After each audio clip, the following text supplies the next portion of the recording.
Chapter 686, Daughter 1. At this point, we should make this a tradition, Rachel suggested with that particular smile of hers, the same one she'd worn when showing me a cage on her phone months ago. Which was to say, she wasn't really smiling at all. Currently, I found myself in one of the Imperial Palace's more intimate living rooms, surrounded by Rachel, Serafina, Rose, Cecilia, and Reka. Luna sat contentedly on my lap, humming a soft melody as she played with a small puzzle Cecilia had given her. We absolutely should, Serafina agreed, her voice maintaining its usual cool composure despite the slight edge of exasperation. Your pattern of reckless behavior has become remarkably predictable. We always end up gathering like this whenever he gets unconscious or disappears, Rose added, her tone carrying that deceptively casual note that meant trouble. I suspect even when he reaches Radiant rank, this particular habit won't change. Cecilia snorted with unladylike amusement. That's because he's an idiot who thinks he can handle everything alone. I turned hopefully toward Reka, the only one who hadn't contributed to my verbal execution. When her violet eyes met mine, she immediately looked down at her hands with obvious guilt. Traitor, I thought despairingly. You did kind of deserve that one, Luna's voice chimed in my mind with obvious amusement. Disappearing for a week without telling anyone? Even I could have predicted this reaction. So, Rachel continued, her attention shifting to the little girl in my lap, we need to discuss Luna's situation. Luna looked up from her puzzle, blinking at the assembled women with curious innocence. What about me? Well, sweetheart, Rachel's voice softened considerably when addressing Luna directly, you're Arthur's daughter now, which means you're part of our family too. Our very large, complicated family, Rose added with a meaningful look around the room. Serafina observed Luna for a moment, her expression carefully neutral. The logical conclusion, she said with characteristic directness, is that Luna's welfare becomes a shared responsibility among all parties invested in Arthur's well-being. You're our daughter too, Cecilia finished more bluntly. All of ours. I blinked in surprise. Wait, hold on. No objections, Rachel cut me off smoothly. Luna is technically your first child, Arthur. She'll be your first child for quite some time, given our current circumstances. That makes her special to all of us. Strategically speaking, Serafina added, though there was the faintest softening around her eyes as Luna giggled at something in her puzzle, ensuring Luna's optimal development serves everyone's interests. But I said carefully, you do realize we're not even engaged yet? Any of us? This seems like getting ahead of ourselves. 5 pairs of eyes fixed on me with varying degrees of exasperation. He raises a valid point, Serafina conceded with clinical precision. Legally, we lack standing to claim parental authority. Technicalities, Cecilia waved dismissively, though I caught the slight blush on her cheeks. Fine, Rachel said with the air of someone making a strategic concession. We'll table the official mother discussion until after marriages happen. But that doesn't mean we can't spoil her in the meantime. Extensively spoil her, Rose clarified, already reaching out to gently touch Luna's hair. She's been through so much and now she gets to just be a child. Serafina's facade cracked slightly as she watched Luna's animated expressions. She is rather small, she observed quietly, as if this was a purely factual assessment rather than an admission of finding Luna adorable. Luna looked around at all the attention with wide-eyed wonder. You all want to take care of me? Of course we do, Reka spoke up for the first time, her voice gentle. You're precious to Arthur, which makes you precious to us. Furthermore, Serafina added, her tone attempting to remain analytical even as her eyes lingered on Luna's butterfly toy, your current status as an ordinary child requires proper guidance and protection. It would be inefficient to provide anything less than optimal care. I'm not adorable, Luna protested with 8-year-old dignity. I'm a very serious person. Serafina's carefully maintained composure shattered completely. The small sound she made was barely audible, but it was definitely the Kaderi equivalent of a squeal of delight. Ahem, she cleared her throat, desperately trying to regain her stoic demeanor. That is, a very mature attitude, Luna. This declaration, delivered while Luna hugged her butterfly toy to her chest, had the opposite of its intended effect on everyone else. Oh my god, Cecilia breathed, she's even cuter when she tries to be serious. The cost-benefit analysis of keeping her is overwhelmingly positive, Serafina said with forced clinical detachment, though her voice was slightly higher than usual. I vote yes, Rachel said decisively. All in favor of keeping Luna forever? 5 hands shot up immediately, including Serafina's, which rose with mechanical precision despite the slight tremor in her fingers. Motion carried, Serafina announced, attempting to sound official while clearly fighting the urge to smile. Luna looked thoroughly confused by this exchange, but pleased by all the positive attention. Does this mean I get 5 mommies when Daddy gets married? The question hung in the air like a carefully placed explosive. All 5 women suddenly found various objects in the room fascinating to stare at, their faces ranging from pink to deep red. That's... Rachel cleared her throat delicately, that's a conversation for much later, sweetheart. When you're older, Cecilia added quickly. Much older, Rose emphasized. Significantly older, from a developmental standpoint, Serafina contributed with forced academic precision, though her ears were noticeably red. Reka just nodded emphatically. I decided this was an excellent time to change the subject. So, Luna, what do you think of your new room? Cecilia had it specially prepared for you. Luna brightened immediately, thankfully distracted from the marriage implications. It's wonderful. There's a big window that shows the garden and Cecilia got me books with pictures of all different kinds of butterflies. Educational materials are essential for proper cognitive development, Serafina said, her voice returning to its usual cool tone, though she was clearly pleased by Luna's enthusiasm. And there's going to be more, Cecilia added. We're having art supplies delivered tomorrow, and Rose mentioned something about educational games. I may have ordered a few things, Rose admitted with studied casualness. Just some basic learning materials. And possibly some toys. And maybe some clothes. The shopping list got a bit extensive. How extensive? I asked warily. She'll require additional storage space, Serafina observed with clinical detachment. The current room allocation may prove insufficient. Or possibly a separate wing of the palace, Rachel added with amusement. I groaned. You're all going to spoil her rotten. That's the optimal outcome, Serafina said with perfect seriousness, then seemed to realize what she'd admitted. I mean, ensuring adequate resources for child development is simply logical. Luna giggled at the display, and I realized that despite the chaos and complications my love life represented, she would never lack for affection or support. Whatever challenges lay ahead, she would have a family that would protect and cherish her. Even if that family was admittedly quite unconventional.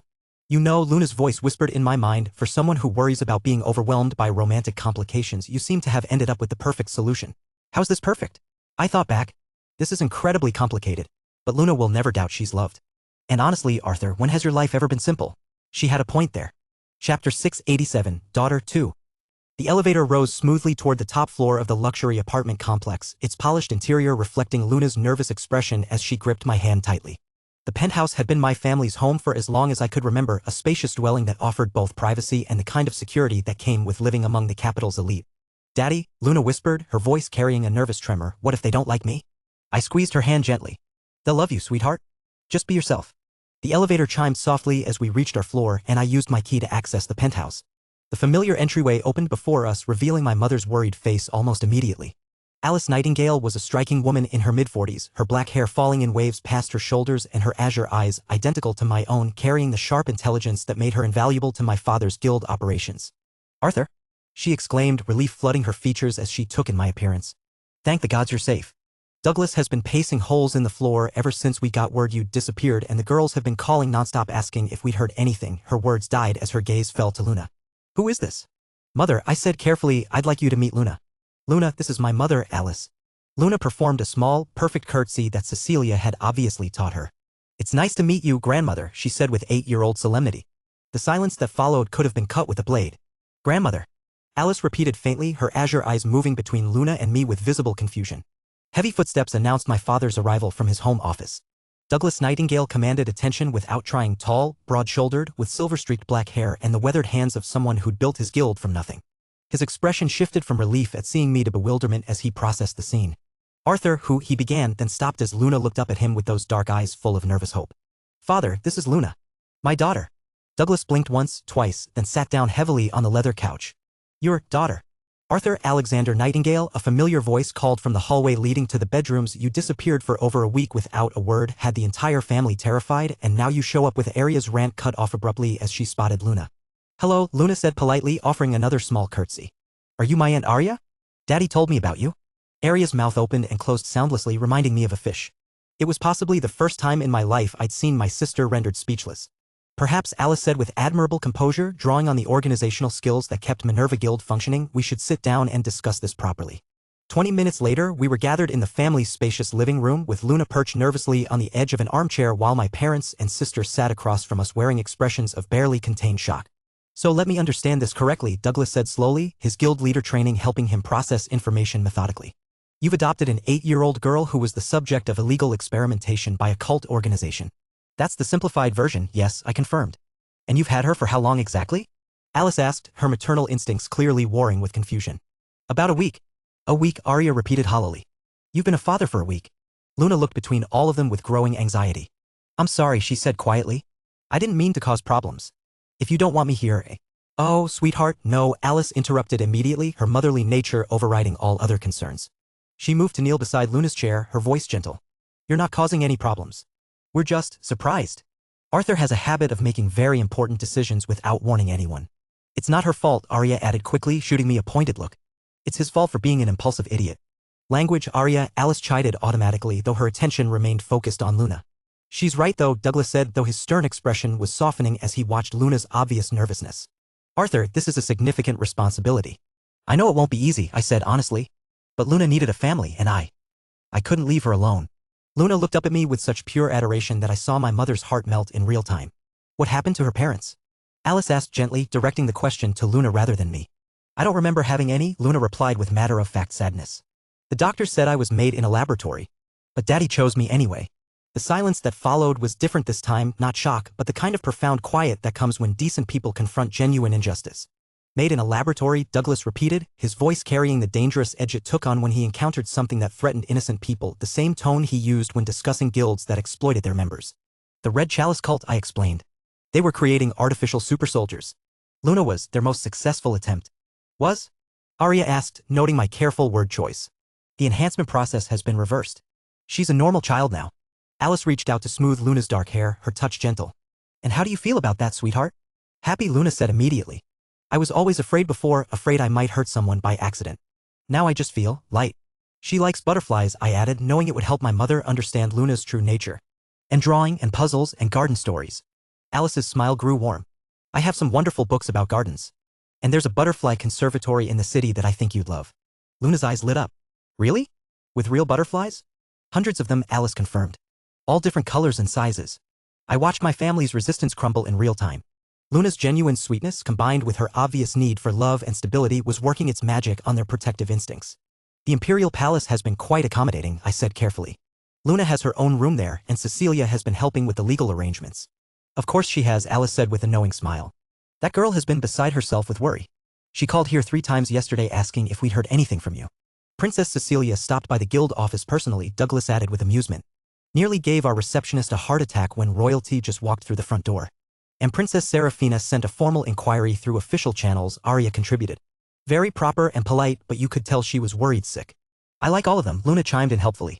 Cecilia bought me books and toys, Rose got me pretty clothes, Serafina teaches me about different subjects, and Rachel always smiles at me. They all say they're going to be my mommies when they marry Daddy. All of them? Alice asked with raised eyebrows, though she didn't seem particularly surprised by this revelation. Apparently, I said, feeling heat rise in my cheeks. Douglas chuckled. Well, we always knew you'd inherited your mother's ability to attract devoted followers. Though I have to admit, for princesses is impressive even by our family's standards. Douglas? Alice protested, though she was fighting a smile. What? I'm just saying running a guild has taught me to appreciate good organizational skills. Having 4 brilliant women willing to share responsibility for keeping Arthur out of trouble seems like excellent strategic planning. Luna giggled at the family dynamic and I realized how natural this all felt. My parents had known about my complicated romantic situation for months, and while they occasionally expressed concern about the political implications, they'd accepted it with the same pragmatic approach they brought to everything else. The rest of the afternoon passed in a blur of getting-to-know-you conversations, with Luna gradually relaxing as she realized she was truly welcome. My parents told embarrassing stories about my childhood, Arya showed Luna some of her magical techniques, and slowly but surely my daughter began to feel at home. As evening approached, Luna's exhaustion from the emotional day became apparent. She was trying valiantly to stay awake, but her eyelids were drooping as she listened to one of my mother's stories about managing adventurers who thought they were much more competent than they actually were. I think someone needs to get some sleep, I observed gently. Can I sleep in your room tonight, Daddy? Luna asked, her small voice carrying a vulnerability that made my chest tight. I don't want to be alone. Of course, sweetheart. After saying our goodnights and promising to visit again soon, I carried Luna to my childhood bedroom.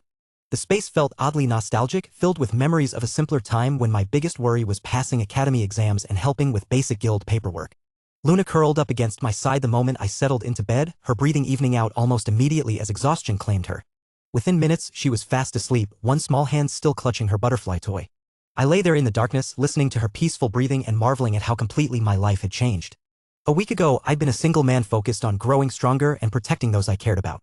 Now I was a father, responsible for this precious child who had somehow claimed a piece of my heart I hadn't known existed. You did good today, Luna's voice whispered in my mind. She's settling in well. She's remarkable, I replied mentally. After everything she's been through, she still trusts so easily. Children are resilient. And she knows she's safe with you. A warm feeling of contentment settled over me as I prepared to drift off to sleep. Tomorrow would bring new challenges, new responsibilities, but for now, pain lanced through my chest like a blade. I sat up sharply, pressing a hand to my ribs as agony radiated through my torso. Something was wrong, very wrong. The sensation felt like my insides were tearing apart, as if some fundamental force was trying to rip its way out of my body. Trying not to wake Luna, I slipped carefully out of bed and stumbled toward the attached bathroom. The pain intensified with each step, and by the time I reached the sink, I could barely breathe. Another wave of agony hit, and this time I couldn't suppress the violent coughing fit that followed. Blood splattered across the white porcelain. Chapter 688, Daughter 3. I stared at the crimson stains across the white porcelain sink, my mind racing to understand what was happening to my body. The pain in my chest had subsided to a dull ache, but the metallic taste in my mouth and the blood I just coughed up painted a clear picture. Arthur? Luna's concerned voice echoed in my mind. What's wrong? I can sense distress through our bond. I'm not sure yet, I replied, carefully wiping my mouth with a towel. Let me think. I closed my eyes and turned my focus inward, examining my mana channels with the kind of detailed analysis I should have performed immediately after waking up. What I found made my blood run cold. My magical pathways were a mess. The smooth, gradual progression that should characterize advancement to high ascendant rank had been replaced by jagged, forced expansion. My mana channels showed signs of severe strain, like a river that had been artificially widened without proper preparation. The gray power had pushed my magical development far beyond what my body was ready to handle. Oh, I thought with growing understanding. That's what this is. I had achieved high ascendant rank, yes, but through brute force rather than natural progression. The temporary cosmic power had literally forced my magical capacity to expand, shoving me past barriers that should have taken months of careful cultivation to overcome. And now my body was paying the price. Luna, I think I know what's happening, I said into our mental connection. The gray power forced my mana rank to advance too quickly. My body wasn't ready for the transition. That's not good, she replied with obvious concern. Forced advancement usually comes with severe consequences. I nodded grimly, continuing my internal examination. The damage was extensive but not immediately life-threatening. My mana channels would need time to stabilize at their new capacity, and until they did, any attempt to push my magical development further would be counterproductive at best, dangerous at worst. How long? Luna asked, reading my thoughts. At least half a year, I concluded. Maybe longer.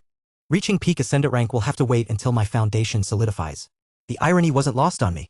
In my desperate attempt to gain enough power to protect Luna, I had potentially set back my long-term magical development. Under normal circumstances, this would have been devastating news. But as I looked back toward the bedroom where Luna slept peacefully, I found I didn't particularly care. You know what?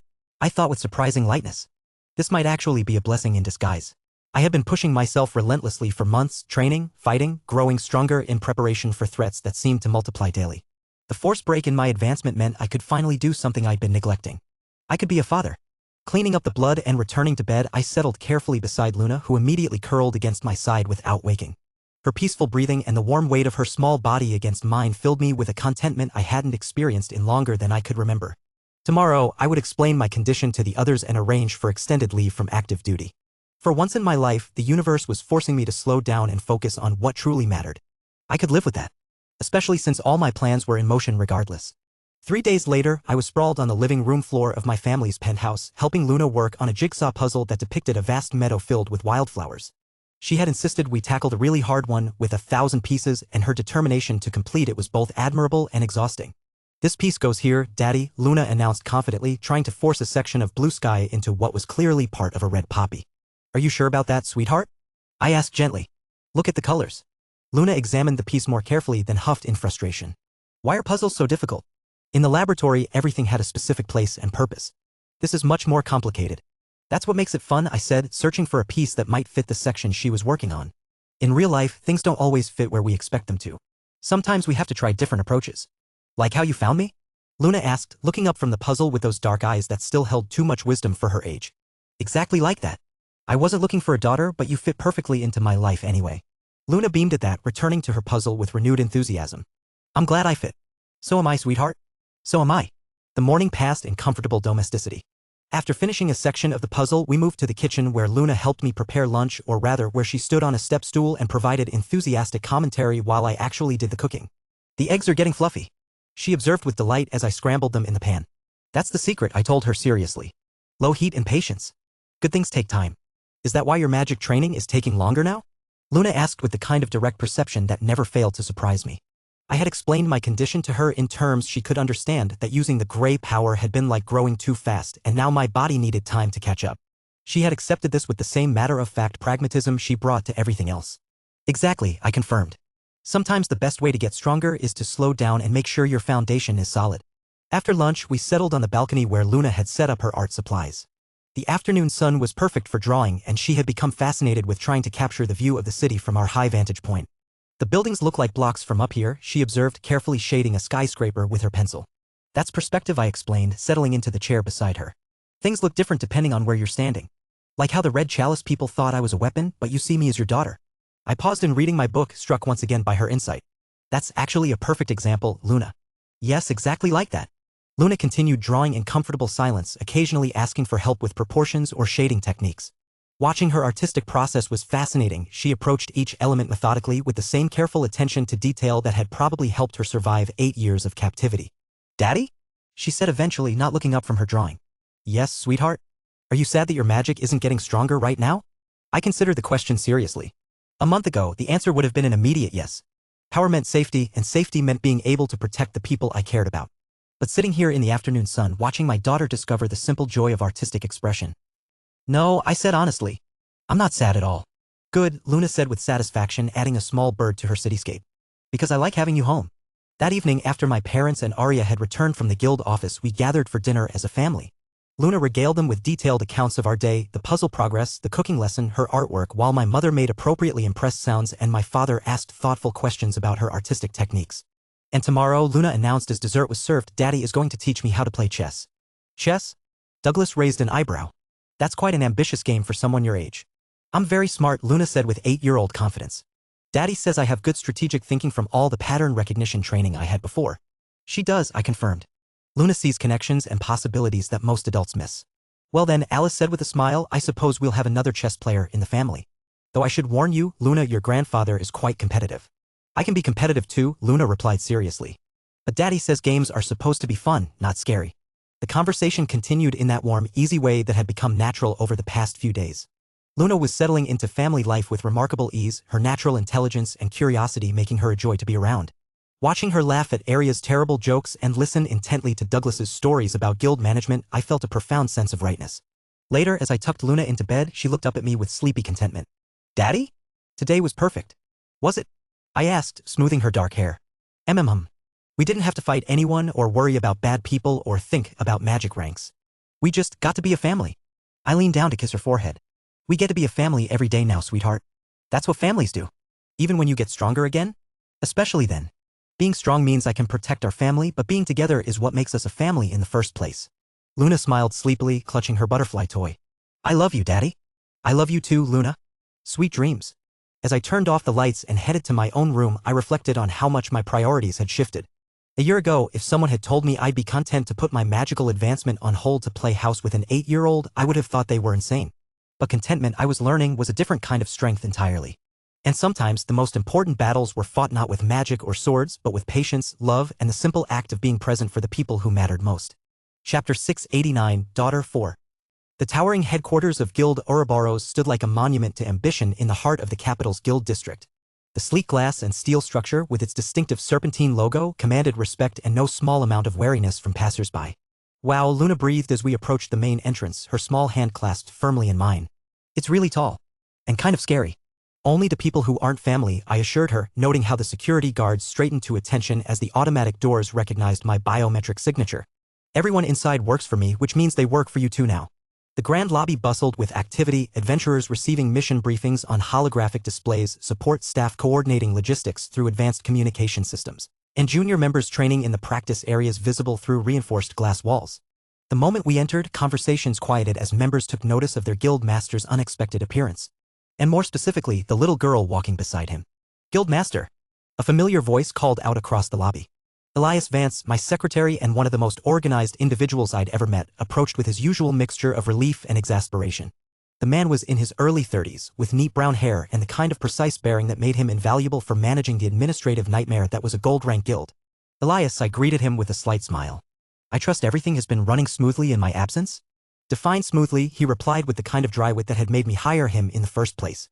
The guild hasn't burned down, nobody has died from paperwork-related stress, and Vice Guild Master Malekith has only threatened to quit twice this week. Only twice? She's mellowing in her old age. I heard that. An indignant voice called from the elevator area. Callie Malekith emerged with the fluid grace of someone who could probably eliminate half the people in the lobby without breaking a sweat.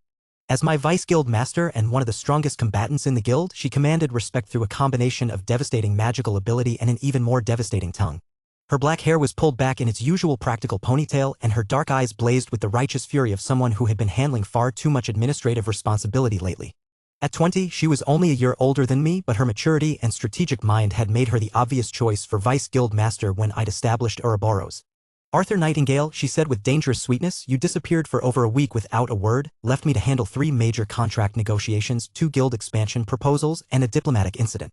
I hope you have a very good explanation. I do, I replied calmly. I became a father. Callie's rant died in her throat as she noticed Luna for the first time.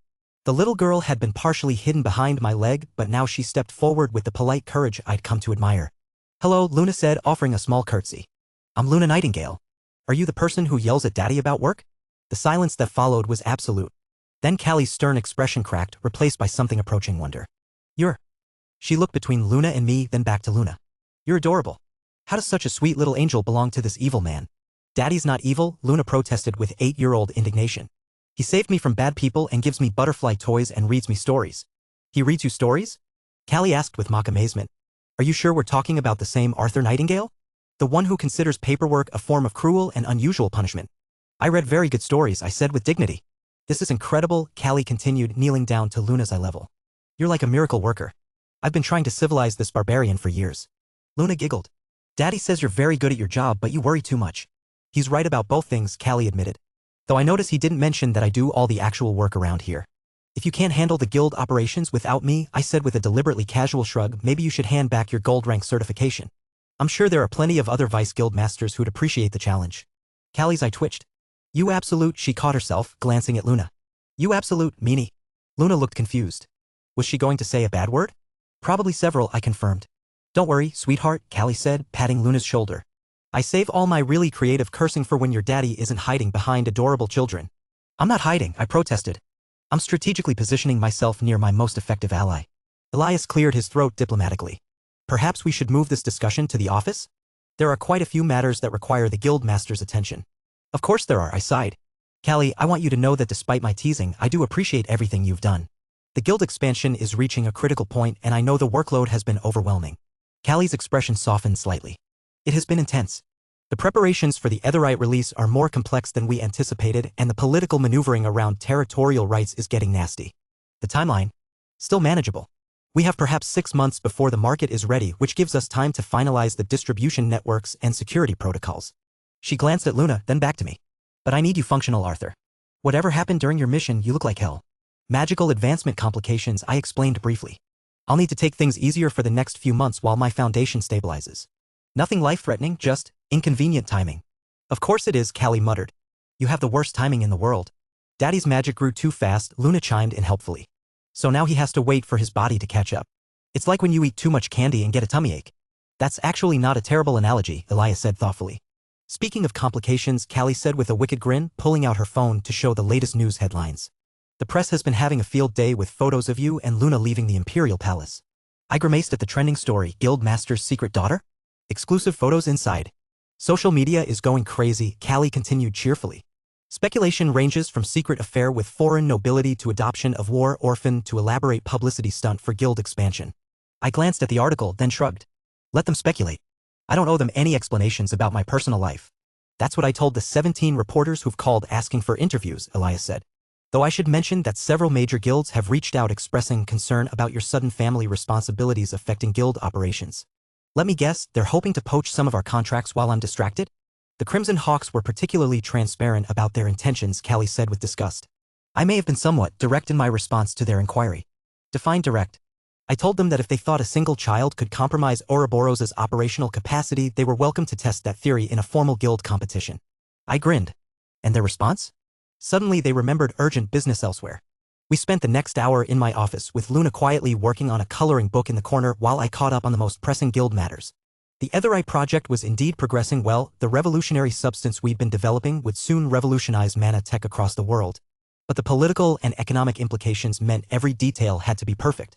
All right, I said finally, closing the last urgent file on my tablet. That covers the immediate crises. Luna, ready to head home. Can I come back tomorrow? She asked hopefully. I like watching you work. And Miss Callie promised to show me the training rooms. Did she now? I looked at my Vice Guild Master with raised eyebrows. What? She's curious about guild operations. It's never too early to start leadership training. She's 8 years old. So? I started combat training at 4.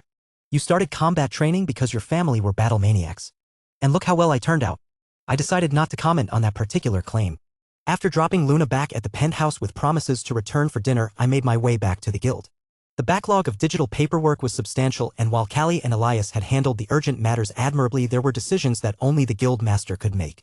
I had been working for perhaps an hour when the office door opened without a knock.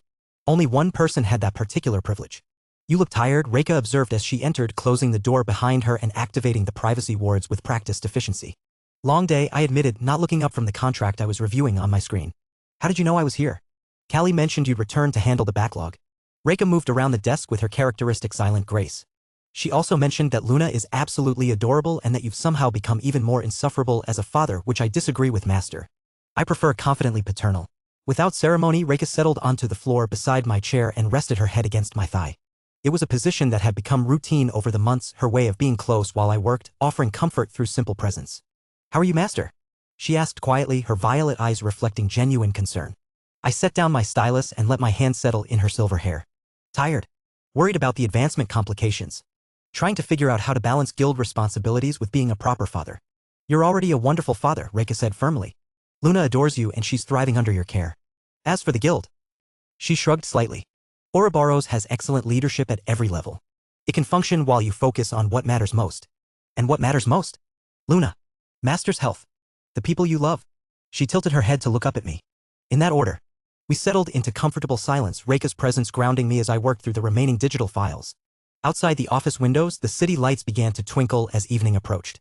Somewhere across town, Luna was probably pestering my parents with questions about guild management or showing off her latest drawing. For the first time in months, I felt truly at peace. Chapter 690, Violet Blooms 1, R18. I watched Master's profile as he worked, noting the subtle signs of fatigue that others might miss. The slight tension in his shoulders, the way his azure eyes occasionally lost focus, the careful way he held himself as if movement might aggravate some hidden pain. He was pushing himself again, despite his body's need for rest. "Master," I said softly, my voice carrying all the concern I couldn't quite hide. "You should take a break." "Almost finished," he murmured, not looking away from his screen. "Just need to approve these final resource allocations for the Etherite security protocols." I shifted slightly, pressing closer to his leg where my head rested. This position had become natural over the months, close enough to offer comfort, unobtrusive enough that he could work without distraction. It was my way of taking care of him when he wouldn't take care of himself. "The guild will survive if you finish tomorrow," I pointed out gently. "Luna is waiting for you at home." That got his attention. Master's hand stilled on his stylus and I saw his expression soften as it always did when Luna was mentioned. The transformation from guild master to devoted father never failed to make my chest warm with affection. "You're right," he admitted, finally looking down at me with those eyes that had first captured my attention years ago. "I suppose I am being unnecessarily thorough." "It's one of your more endearing flaws," I said with a small smile. "Though your tendency to overwork yourself when stressed is less charming." Master's hand found my hair, his fingers threading through the silver strands with the kind of gentle touch that still made my heart skip. "When did my devoted assassin become such a wise counselor?" "I've always been wise, Master. You just finally learned to listen to me instead of charging headfirst into danger." "I don't charge headfirst into danger," he protested mildly. I raised an eyebrow. "The Red Chalice Monastery? That was strategic. The vampire nest in the Northern Territories? Calculated risk.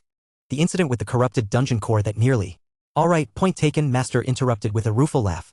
"Perhaps I have been somewhat impulsive in my approach to problem solving." "Somewhat," I agreed dryly. "Like how a hurricane is somewhat windy." Master chuckled, the sound rumbling through his chest in a way that made me want to curl closer. These quiet moments were precious, when he wasn't the legendary Arthur Nightingale, guild master and hero, but simply the man I'd chosen to follow, to serve, to love. "There," he said, finally closing the last file on his tablet. "Officially caught up on the backlog. Callie can't complain about my work ethic for at least another week." "She'll find something else to complain about," I observed. "It's part of her charm." "True. Though I suspect having Luna around will soften her edges considerably." Master's expression grew thoughtful. "She's already completely smitten." I caught her looking up child-friendly training techniques on her phone. "Luna has that effect on people," I said softly. "She brings out protective instincts in everyone she meets." "Including you?" I considered the question seriously. "Especially me." "She's precious to you, Master, which makes her precious to me." "And beyond that." I paused, searching for the right words. "She deserves to have a normal childhood after everything she's endured. Protecting that innocence feels important." Master's fingers stilled in my hair, and when I looked up, I found him watching me with an expression of such tenderness it made my breath catch. "I love you," he said simply, the words carrying all the weight of absolute truth. "Not just your loyalty or your skills or your devotion. I love you, Reika. All of you." Heat flooded my cheeks, but I didn't look away. "I love you too, Master. More than I ever thought possible." "Arthur," he corrected gently. "When it's just us, you don't have to use titles." I like calling you master, I admitted, feeling my face grow warmer. It reminds me that I chose this. That I chose you. Master. Arthur reached down to cup my face in his hands, his thumbs brushing across my cheekbones with infinite gentleness. Stand up. I obeyed without question, rising from my position on the floor to stand before his chair. Arthur's hands remained on my face, his azure eyes searching mine with an intensity that made my heart race. Come here, he said softly, his voice carrying a note of invitation that sent shivers down my spine. I moved closer, allowing him to guide me as his hands settled on my waist. The motion was natural, inevitable, Arthur pulling me down as I straddled his lap, our faces now level with each other. This close, I could see the flecks of silver in his eyes, could feel the warmth radiating from his skin. Better, he murmured, his forehead resting against mine. Much better. Master, I whispered, the title carrying all my devotion, all my love, all my absolute trust in this man who had saved me from darkness and given me purpose. My Reka, he replied, and then his lips found mine. The kiss was gentle at first, tender and exploratory, as if we had all the time in the world. I melted into his touch, my hands coming up to rest on his chest where I could feel his heartbeat steady and strong beneath my palms. This was home, not a place, but this feeling of perfect rightness when I was in his arms. The kiss deepened, a slow, intoxicating pull that sent heat curling through my veins. Arthur's lips moved against mine with a quiet hunger, his hands tightening on my waist as if anchoring himself to me. I pressed closer, my fingers curling into his shirt, savoring the warmth of his chest beneath my palms. Every touch, every shift of his mouth stoked the fire building inside me, and I couldn't help the soft sound that escaped my throat, a needy edge to it that made Arthur pause, his breath hitching. I'd mentioned Luna to get him to stop working, to pull him away from the endless demands of the guild. It had worked, as it always did, her name a gentle spell that softened his edges.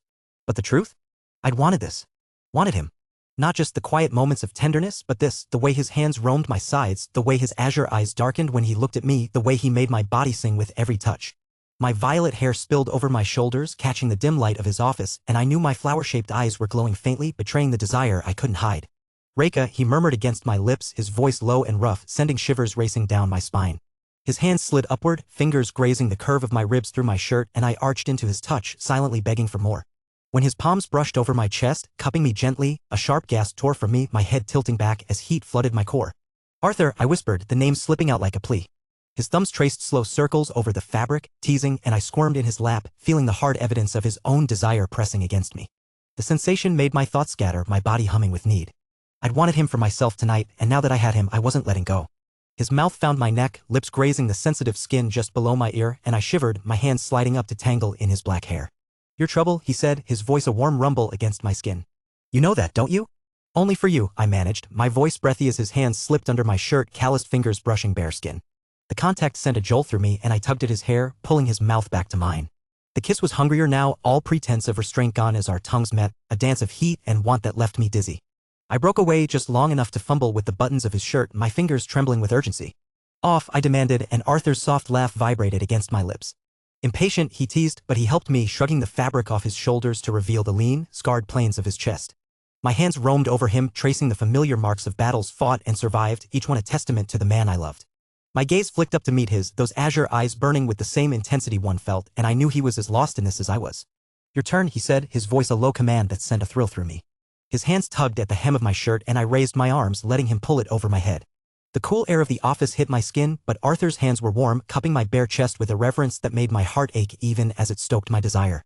His thumbs brushed over sensitive peaks, and I moaned softly, my hips shifting against him instinctively. Gods, Reka, he groaned, his forehead pressing against mine as his hands explored, teasing and kneading with a touch that was both gentle and possessive.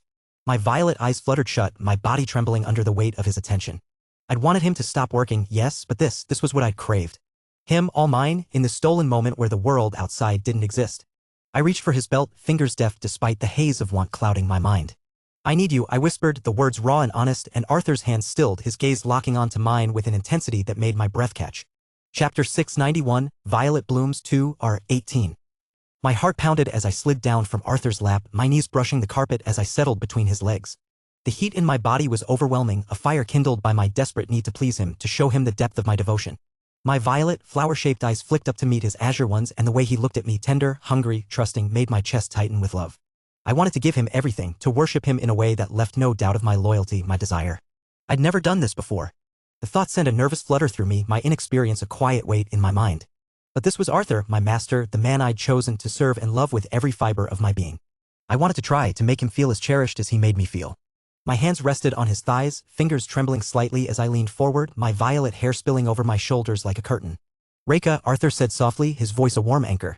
His hand brushed my cheek, thumb tracing my lower lip, and I nuzzled into his touch, my eyes never leaving his. You don't have to, eh? I want to, I interrupted, my voice firm despite the flush creeping up my neck. I want to please you, master. Let me. His breath hitched, and the way his gaze darkened sent a thrill through me. He nodded, his hand sliding to my hair, fingers tangling gently in the silver strands. All right, love? Take it slow.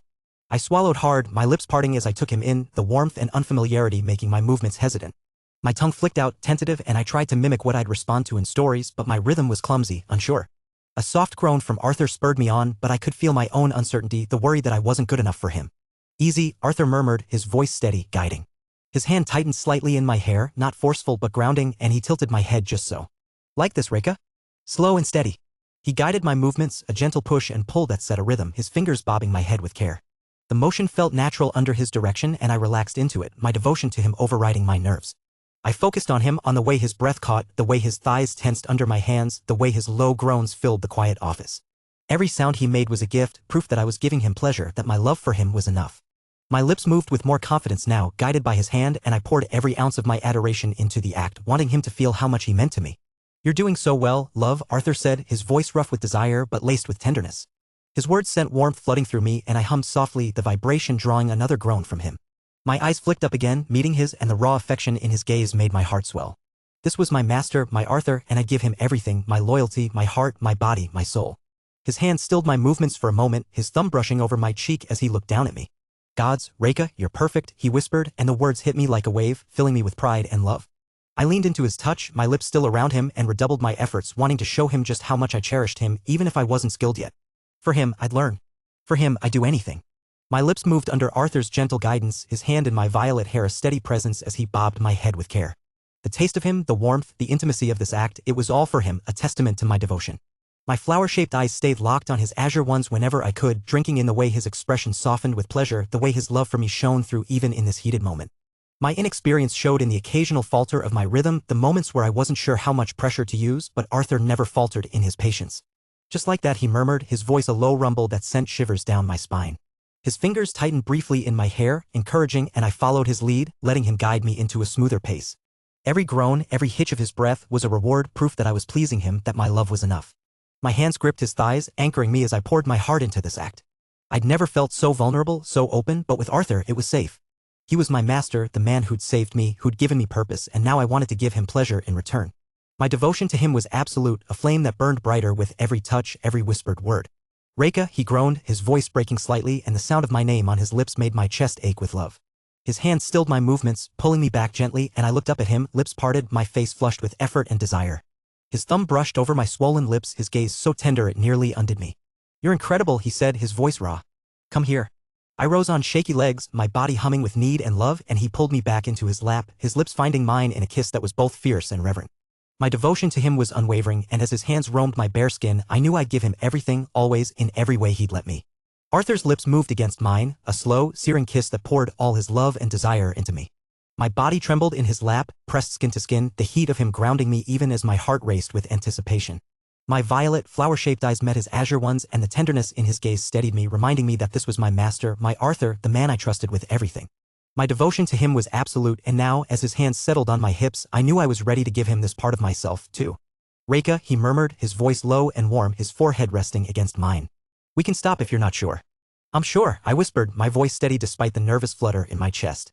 My hands rested on his shoulders, fingers digging into the firm muscle as I leaned closer, my violet hair spilling over us like a curtain. I want you, Arthur. All of you. His eyes softened, and he kissed me again, gentle but deep, as his hands guided me upward. I felt him, hard and warm, pressing against me, and a shiver ran through me, not fear, but the overwhelming intensity of wanting him. I was a virgin, untouched before this moment, and the thought of taking him, of feeling him inside me, sent a mix of nerves and desire curling through my core. Slow, love, Arthur said, his voice a soothing anchor. One hand stayed on my hip, steadying me, while the other slid between us, guiding himself to my entrance. The first touch made me gasp, my body tensing instinctively at the unfamiliar sensation. He paused, his thumb brushing soothing circles on my hip. Breathe, Reka. I've got you. I nodded, exhaling shakily, trusting him completely. My eyes stayed locked on his as I lowered myself, feeling the slow, careful stretch as he began to enter me. He was bigger than I'd imagined, and the sensation was overwhelming, a mix of pressure and heat that made my breath catch.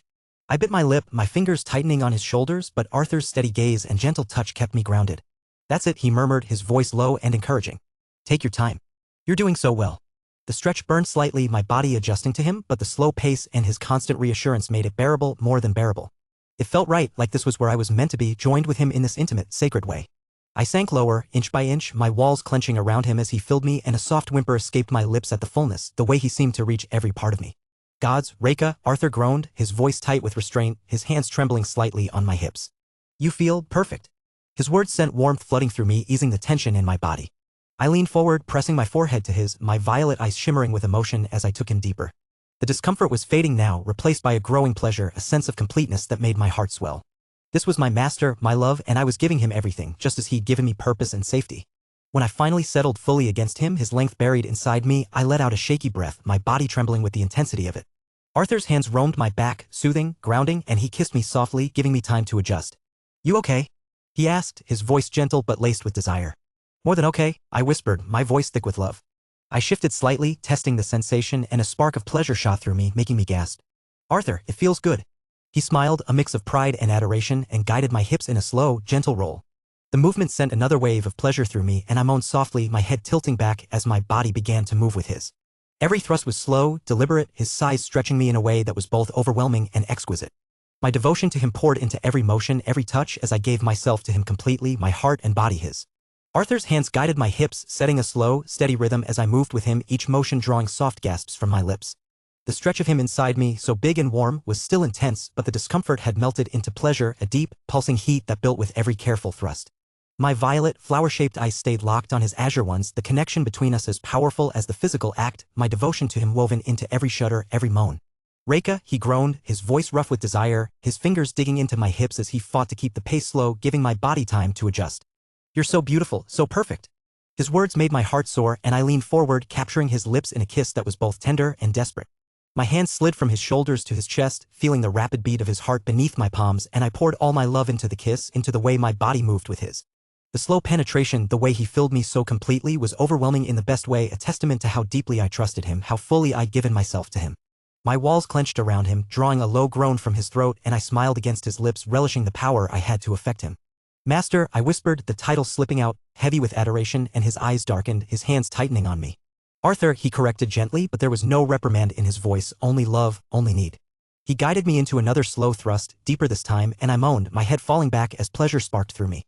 My violet hair swayed with the motion, catching the dim light, and I felt like I was glowing, my body and soul alight with him. Every movement was deliberate, his size stretching me in a way that made me feel claimed, cherished, whole. My inexperience didn't matter, not with Arthur's steady hands, his soft words, his unwavering care. This was my first time, but it was with him, and that made it perfect. My devotion to him was absolute, and as we moved together, slow and intimate, I knew I'd give him this, give him everything for as long as he'd have me. Chapter 692, Daughter 5. I looked down at Reka's peaceful sleeping face, her violet hair spread across the small couch in my office like spilled amethyst. We had cleaned up after our intimate moment, and she had changed into the spare nightgown she kept in my office for occasions when work ran late. The exhaustion of the past week must have finally caught up with her. She looked so young when she slept, the careful composure she maintained during waking hours replaced by soft vulnerability. It was a reminder that despite her lethal skills and unwavering loyalty, Reka was still only 20 on, barely older than me, carrying burdens that would have broken most people her age. She needs proper rest, I thought, carefully gathering her into my arms. And Luna is probably wondering where I am. The guild headquarters was quiet at this late hour, most of the staff having gone home hours ago. Only the night security team remained, and they nodded respectfully as I carried Reka through the lobby toward the exit. If they found anything unusual about their guild master leaving with his unconscious vice captain in his arms, they were too professional to comment. The ride back to the penthouse was peaceful, Reka's steady breathing the only sound in the car's interior. She stirred slightly when we hit a bump, unconsciously pressing closer to my chest, but didn't wake. Whatever dreams she was having seemed content, a small smile playing at the corners of her lips. The penthouse was dark when I arrived, the automatic lights dimming to their nighttime setting as I entered. My parents and Arya had clearly gone to bed hours ago, responsible adults who understood the concept of reasonable sleeping schedules, unlike their workaholic son. I made my way quietly down the hallway, intending to settle Reka in the guest room before checking on Luna. But when I reached my childhood bedroom, I discovered it was already occupied.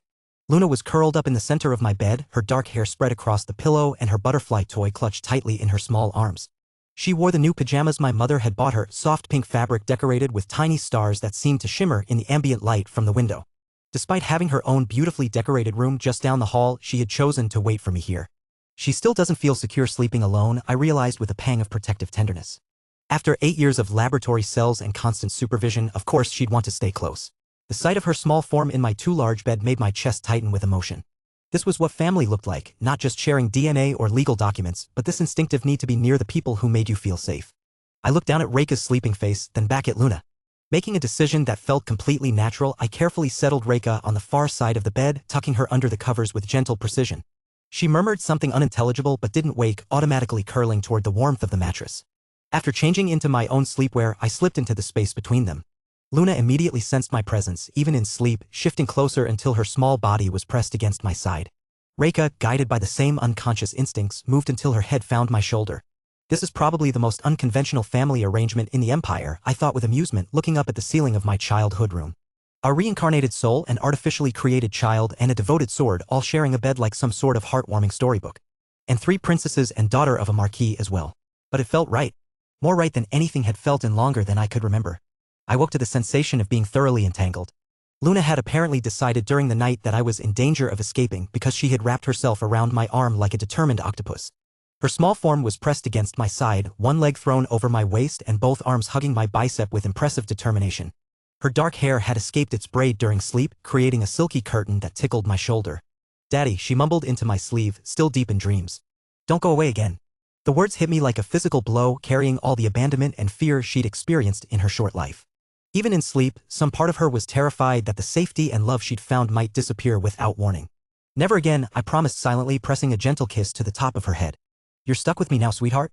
Whether you like it or not." Reika had maintained her position against my shoulder throughout the night, her violet hair creating a protective curtain around her face. But I could tell from her breathing that she was starting to wake up, the subtle shift from deep sleep to drowsy awareness that came with years of combat training. "Good morning," I whispered, careful not to wake Luna. Reika responded intelligently, nuzzling closer to my neck. "Is this real, or am I dreaming about domestic bliss again?" "Real," I confirmed, amused by her sleepy honesty.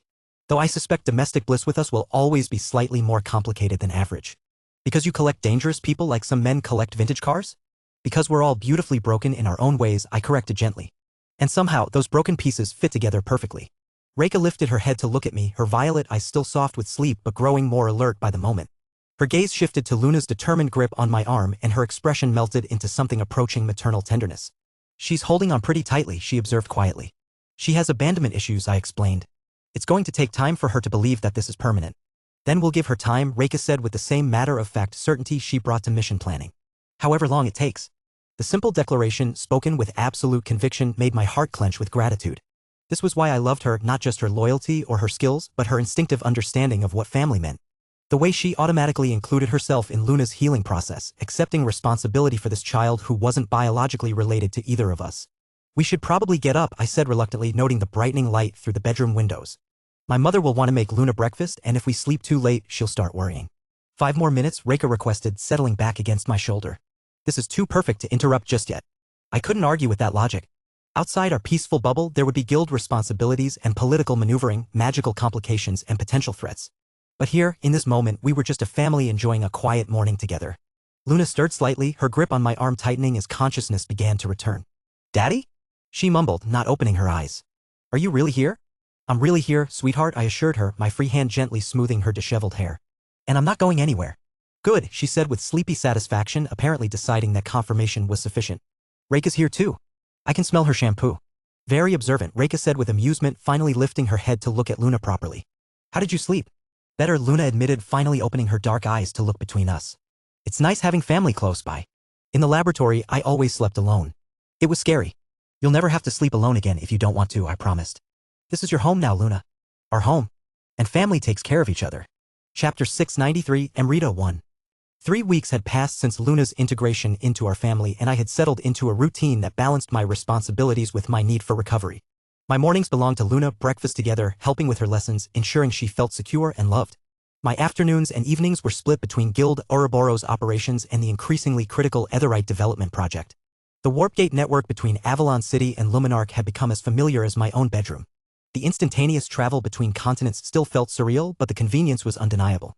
The brief moment of dimensional displacement gave me just enough time to mentally shift between my roles as Guild Master and Project Coordinator. Today marked my 4th visit to the Creighton Estate's primary research facility, and as always, the contrast between the two locations was striking. Avalon City, with its towering spires and the magnificent Tower of Magic dominating the skyline, represented tradition and established magical academia. Lomonarch, by comparison, was a testament to innovation and forward-thinking, sleek research complexes nestled among carefully maintained gardens where the Creighton family had built their reputation as the Empire's premier magical industrialists. Guildmaster Nightingale, Dr. Marcus Webb, greeted me as I emerged from the estate's private warp-gate chamber. The facility's deputy director was a nervous man in his 50s, brilliant in his field but clearly intimidated by the political implications of our joint project. Lady Priscilla is waiting for you in Lab 7. She asked me to mention that today's demonstration might be significant. Arthur? Rachel's familiar voice called out before I could respond to Webb. The Saintess appeared from one of the adjacent corridors, her usual warm smile brightening the sterile hallway. Perfect timing. Aunt Priscilla's been practically vibrating with excitement all morning. Rachel, I greeted her with genuine pleasure. Between my recovery period and her duties here at the estate, we'd had fewer opportunities to spend time together lately. How are the theoretical preparations progressing? Beyond our most optimistic projections, she replied, falling into step beside me as we headed toward Lab 7. Aunt Priscilla believes we're on the verge of something unprecedented. We reached Lab 7 and I could immediately sense the excitement among the research staff. Whatever had them so animated was clearly more than routine progress. The lab itself was a marvel of modern magical engineering. Crystalline conduits channeled pure mana through intricate geometric patterns while monitoring equipment tracked energy fluctuations with precision that would have been impossible just a decade ago. At the center of it all sat a complex apparatus that represented months of theoretical work and practical refinement. Arthur? Priscilla's voice called out as we entered. Perfect timing. I was just preparing for the final phase. Priscilla Creighton stood at the center of the lab like a conductor preparing for a symphony. At 48, she was 2 years older than her famous younger brother Alastair, but where he was known for raw magical power and combat prowess, she had built her reputation on pure intellectual brilliance. Her silver hair was pulled back in a practical ponytail, and her blue eyes sparkled with the kind of focused intensity that had made her the youngest person ever to achieve Grandmaster rank in alchemical theory. As Rachel's aunt, Priscilla had taken a personal interest in ensuring the project's success would benefit the Saintess's future endeavors, though her primary motivation was clearly the pursuit of scientific achievement. Dr. Creighton, I greeted her formally, though we'd grown comfortable with each other over the past few weeks of collaboration. Please, just Priscilla, she said with a wave of her hand, not looking away from the complex apparatus she was adjusting. We're about to make history together. I think we can drop the titles. How close are we? I asked, moving to examine the readouts on the nearest monitoring station. Closer than the Tower of Magic suspects, Priscilla replied with satisfaction. Their theoretical models are sound, but their practical implementation has been conservative. They're still treating etherite synthesis like traditional alchemy, trying to force magical enhancement through brute force and complex formulae. She gestured to her apparatus with obvious pride. I took a different approach. Instead of trying to artificially create the conditions for etherite formation, I studied the natural processes that produce it in dungeon cores. The key isn't power, it's precision. I had been following the project's development closely, but Priscilla's explanations never failed to impress me. Her understanding of magical theory operated on a level that made even experienced mages feel like students. The tower's team is focusing on quantity, she continued, making minute adjustments to the crystalline matrix. They want to produce etherite in large batches for mass distribution. But I realized that the first breakthrough needs to be about purity and stability. Once we prove the concept works, scaling up becomes an engineering problem rather than a theoretical one. And you believe today's test will provide that proof? Priscilla's grin was answer enough. Better than that. Today's test will produce the first stable etherite elixir in recorded history. The stabilization matrix is based on principles I derived, Priscilla explained as she began the activation sequence. The natural resonance patterns in those cores provided the missing piece of the puzzle. I watched with fascination as the apparatus came to life. Energy flowed through the crystalline conduits in patterns that seemed almost organic, while the monitoring equipment tracked thousands of variables simultaneously. A small vial of clear liquid sat in the central chamber, ready for transformation. Mana saturation beginning, Dr. Webb reported from his position at the main control station. Crystalline matrix achieving resonance lock. Energy patterns stabilizing at optimal frequency, added another researcher. No signs of cascade failure. Rachel moved to a secondary station, monitoring the spiritual aspects of the transformation process. Her knowledge of divine magic provided insights that purely academic researchers often missed. Priscilla's hands moved over the controls with practiced precision, making subtle adjustments that kept the process balanced on the knife's edge between success and catastrophic failure. This was why she was considered the peak of modern alchemy, not just her theoretical knowledge, but her intuitive understanding of how magical forces interacted at the fundamental level. 15% saturation achieved, Webb called out. All systems nominal. This is already beyond anything attempted before, I observed, noting the energy readings. The theoretical models suggested this level would be impossible to maintain. That's because they're trying to force the process, Priscilla replied without taking her eyes off her instruments. Magic isn't about domination, it's about harmony. You have to convince the forces to work together, not compel them. The apparatus hummed with increasing intensity as the process continued. The clear liquid in the central chamber began to glow with a soft blue light that gradually intensified. 25% saturation, Webb announced, his voice carrying growing excitement. Energy matrix holding stable. Crystalline resonance locked at optimal efficiency, another researcher added. We're approaching theoretical threshold. Priscilla's concentration was absolute, her mid-immortal rank magical abilities fully engaged in maintaining the delicate balance of forces. Sweat beaded on her forehead, but her hands remained steady as she guided the process through uncharted territory. 30% saturation achieved, Webb called out, his voice now carrying genuine awe. This is beyond anything in the literature. The glow in the central chamber had become almost blindingly bright, but the energy readings remained stable. Whatever Priscilla had done differently, it was working beyond all expectations. 35%, Webb announced. Energy matrix stabilizing at maximum theoretical efficiency. The light in the chamber suddenly shifted, taking on a distinctive silver-blue hue that made my breath catch. I recognized the color from my studies of natural etherite found in the deepest dungeon cores. The transformation was unmistakable, the liquid had become something fundamentally different. Process approaching completion, Priscilla announced, her voice tight with concentration and excitement. Initiating final stabilization sequence. The next few minutes felt like hours as the monitoring equipment tracked the final phase of the transformation. Every researcher in the lab held their breath, understanding that they were witnessing a moment that would change magical science forever. Finally, the apparatus powered down with a soft chime. The silver-blue glow in the central chamber settled into a steady, stable luminescence that indicated successful synthesis. Analysis complete, the computer announced in its neutral tone. Stable etherite suspension achieved. Silence filled the lab as everyone processed what they had just witnessed. Then Priscilla straightened, turned to face the assembled team, and spoke the words that would echo through magical history. Ladies and gentlemen, she said, her voice carrying quiet triumph, we have successfully created the first stable etherite elixir in recorded history.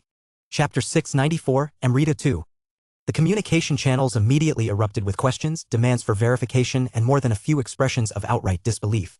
Priscilla listened to the initial responses with obvious satisfaction before closing the connection and turning back to our small group. That felt good, she admitted with uncharacteristic candor. The tower's research team has been so insufferably condescending in our joint meetings, acting as if the Creighton family were merely junior partners in this endeavor. Rachel laughed softly. Aunt Priscilla, you've been plotting this moment for months, haven't you? Plotting is such an ugly word, Priscilla replied with mock innocence. I prefer strategically positioning our achievements for maximum impact. She moved to the central chamber and carefully extracted the vial of transformed liquid, holding it up to the light.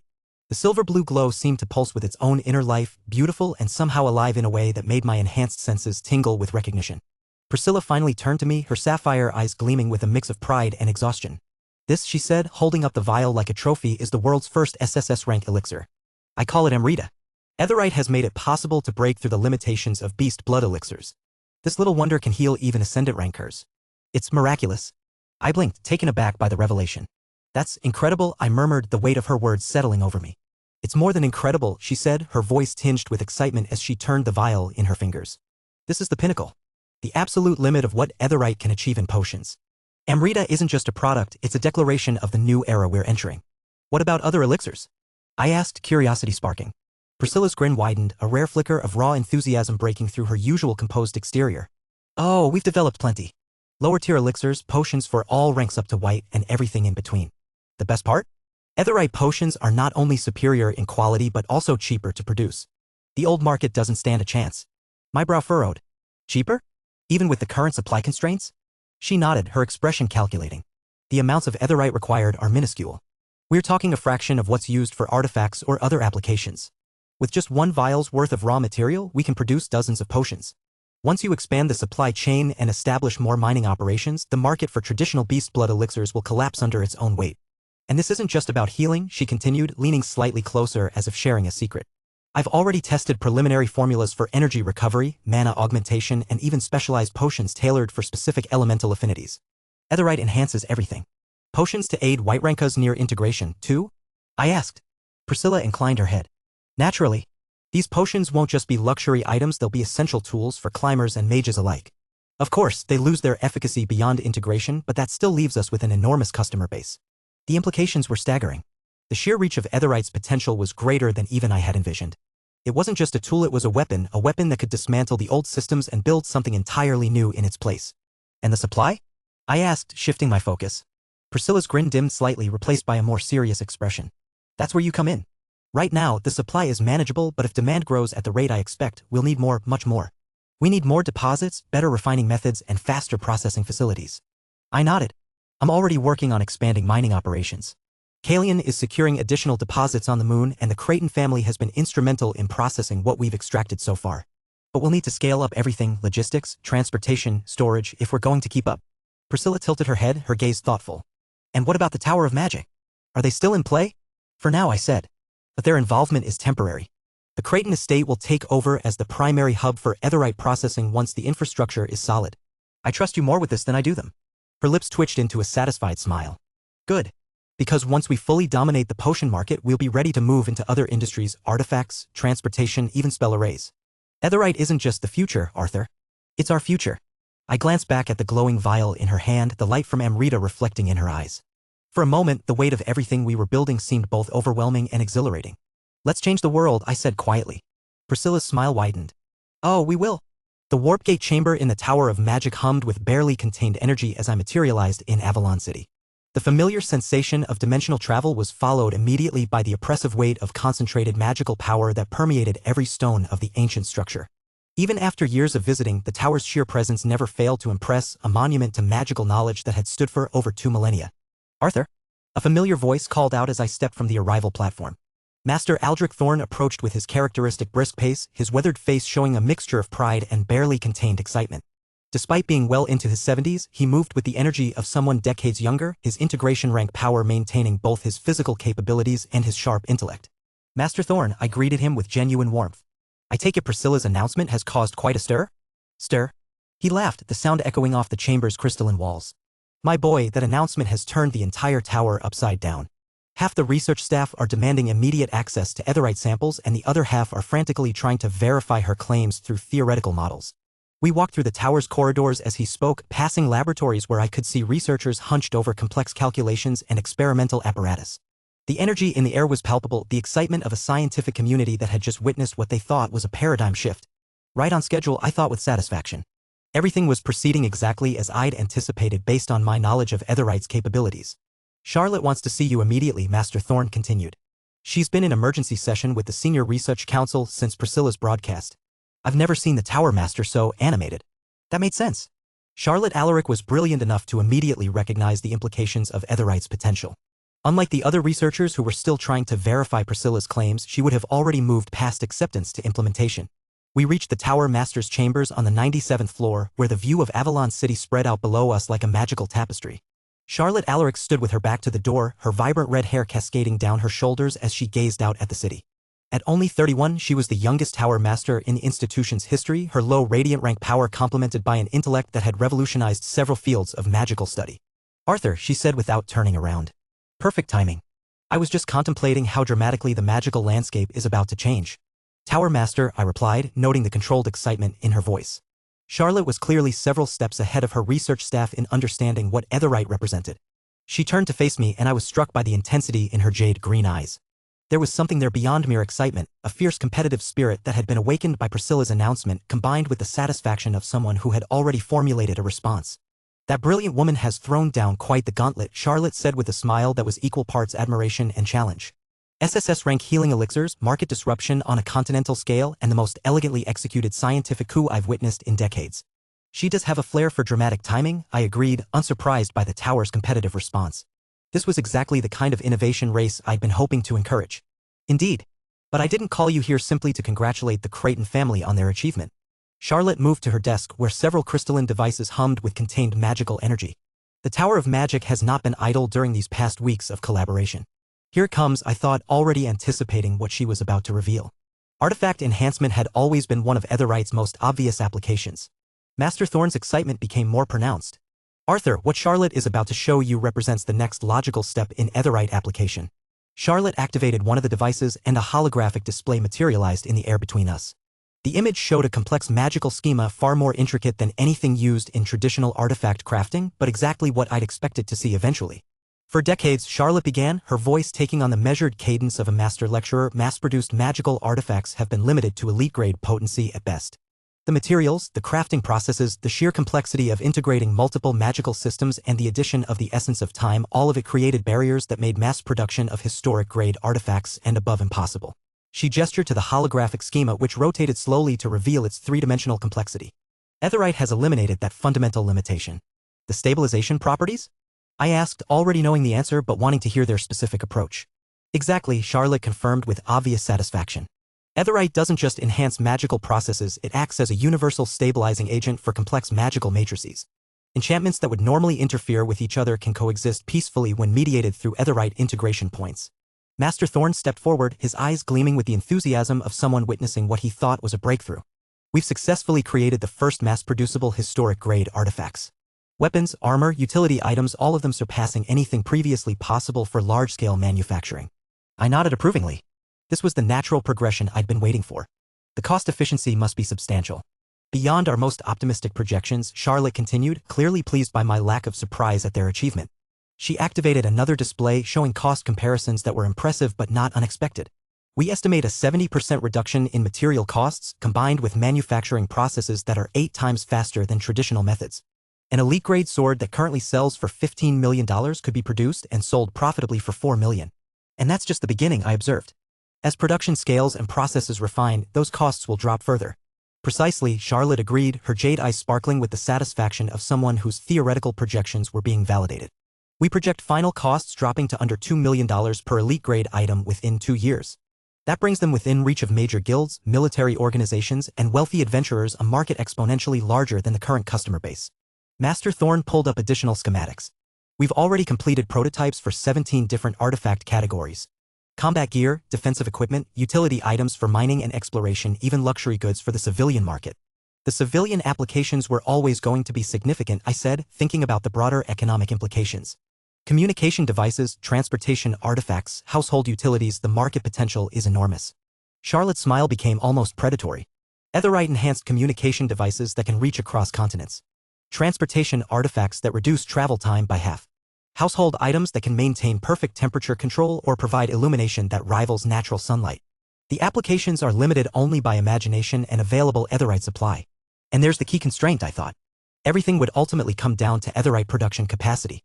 The production timeline? I asked.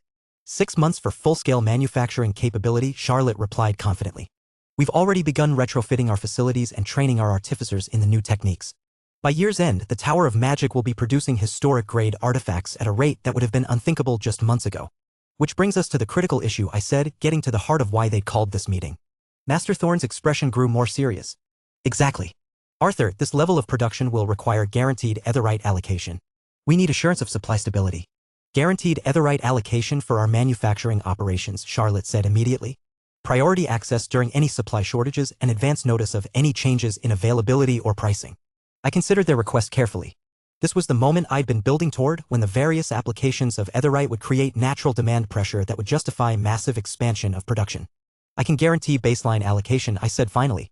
But priority access will depend on overall supply levels and competing demands. The potion market is going to be equally hungry for Etherite. Which is why we propose coordinated market entry, Charlotte said. The tower focusing on artifacts, the Cretans dominating potions, and Ouroboros managing the supply chain. We avoid direct competition while maximizing market penetration. And, Master Thorn added with a grin, we get the opportunity to show Priscilla Creighton that the Tower of Magic is equally capable of revolutionary breakthroughs. Charlotte's laugh was rich with competitive satisfaction.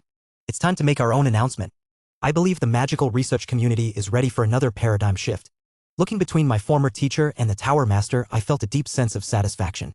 Everything was proceeding exactly as I'd envisioned. The race to reshape the world through Etherite applications was accelerating, and all the major players were moving in directions that would ultimately benefit Ouroboros' position as the primary supplier. The future was unfolding precisely as planned. Chapter 695, Market Launch 1. In the heart of Avalon City, capital of the sprawling Slaymark Empire, a new landmark dominated the prestigious Guild District with gleaming authority. The Ouroboros commercial complex rose 12 stories into the sky, its sleek facade of black glass and silver accents reflecting the morning sun like a monument to ambition. Guild expansions weren't uncommon in Avalon. The city thrived as the nexus of power and commerce, where successful organizations routinely evolved into sprawling commercial enterprises that drove the empire's economic engine. But this particular complex was different. The difference wasn't in its architecture, impressive though it was, nor in its prime location among the city's most exclusive addresses. The difference lay in what was happening around it today, the first public launch of Etherite-enhanced products to the continental market. Outside, a procession of luxury vehicles stretched for 3 city blocks, their polished exteriors gleaming under the autumn sun. Sleek sports cars bearing noble license plates sat alongside armored limousines owned by merchant princes and guild leaders. A pristine white luxury car with gold trim was parked next to a matte black car that probably cost more than most people's houses. This wasn't the usual trickle of affluent customers that even successful guilds might attract.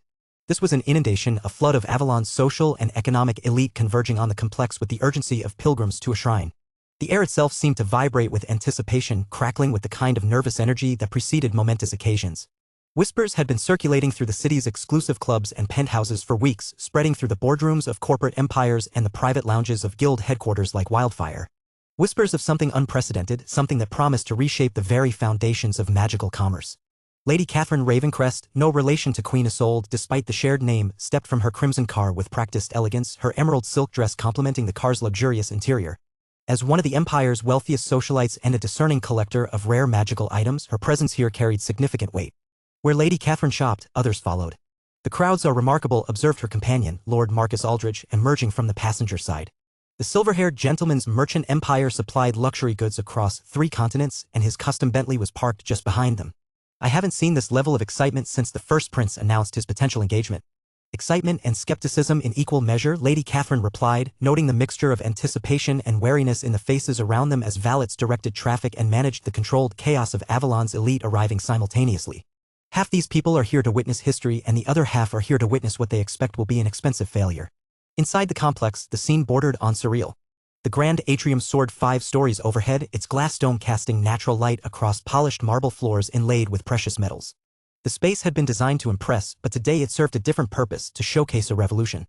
Display cases lined the walls like altars to innovation, each one housing products that challenged everything the magical community thought they knew about enhancement potions and artifacts. Digital screens provided detailed specifications and certification documents, while climate-controlled environments maintained optimal storage conditions. The lighting was perfect, the arrangement immaculate, but it was the crowds that made the scene extraordinary. Men and women of unimaginable wealth pressed against the displays with the eager curiosity of children in a toy shop, their usual dignified composure abandoned in the face of genuine wonder. Lady Catherine approached the first display case, her expert eye immediately drawn to a collection of healing potions arranged like precious gems. She lifted one, a sleek vial filled with liquid that shimmered with internal light, its surface shifting between silver and blue like captured starlight. Her gaze drifted to the digital price display and her perfectly manicured hand flew to her mouth. Impossible, she breathed, her voice barely audible above the murmur of conversations around her. Lord Marcus noticed her reaction immediately. What is it, Catherine? You look as though you've seen a ghost. This healing potion, she said, holding the vial up to catch the light, is priced at $3 million.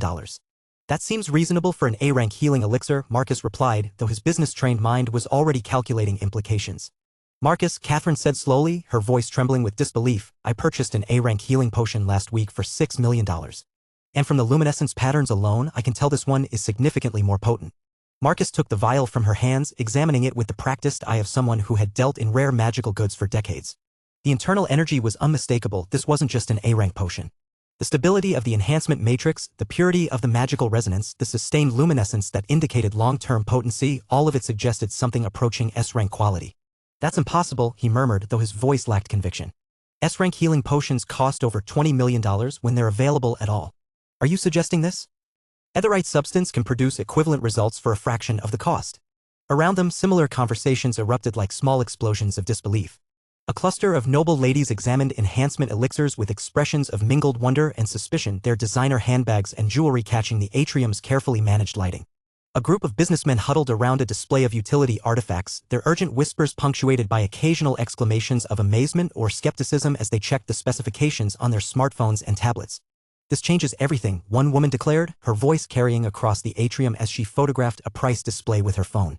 If these claims are accurate, the entire enhancement industry will collapse overnight. Or adapt, corrected her companion, a shrewd-eyed gentleman whose fortune came from potion distribution and who was already mentally calculating supply chain implications. Those who embrace this technology will thrive. He didn't need to finish the sentence. The implications hung in the air like storm clouds. A guild representative approached Lady Catherine with practiced professional courtesy. His smile confident but not presumptuous. He wore the dark blue business suit standard for Guild Ouroboros senior staff, with a silver pin bearing the guild's serpentine logo.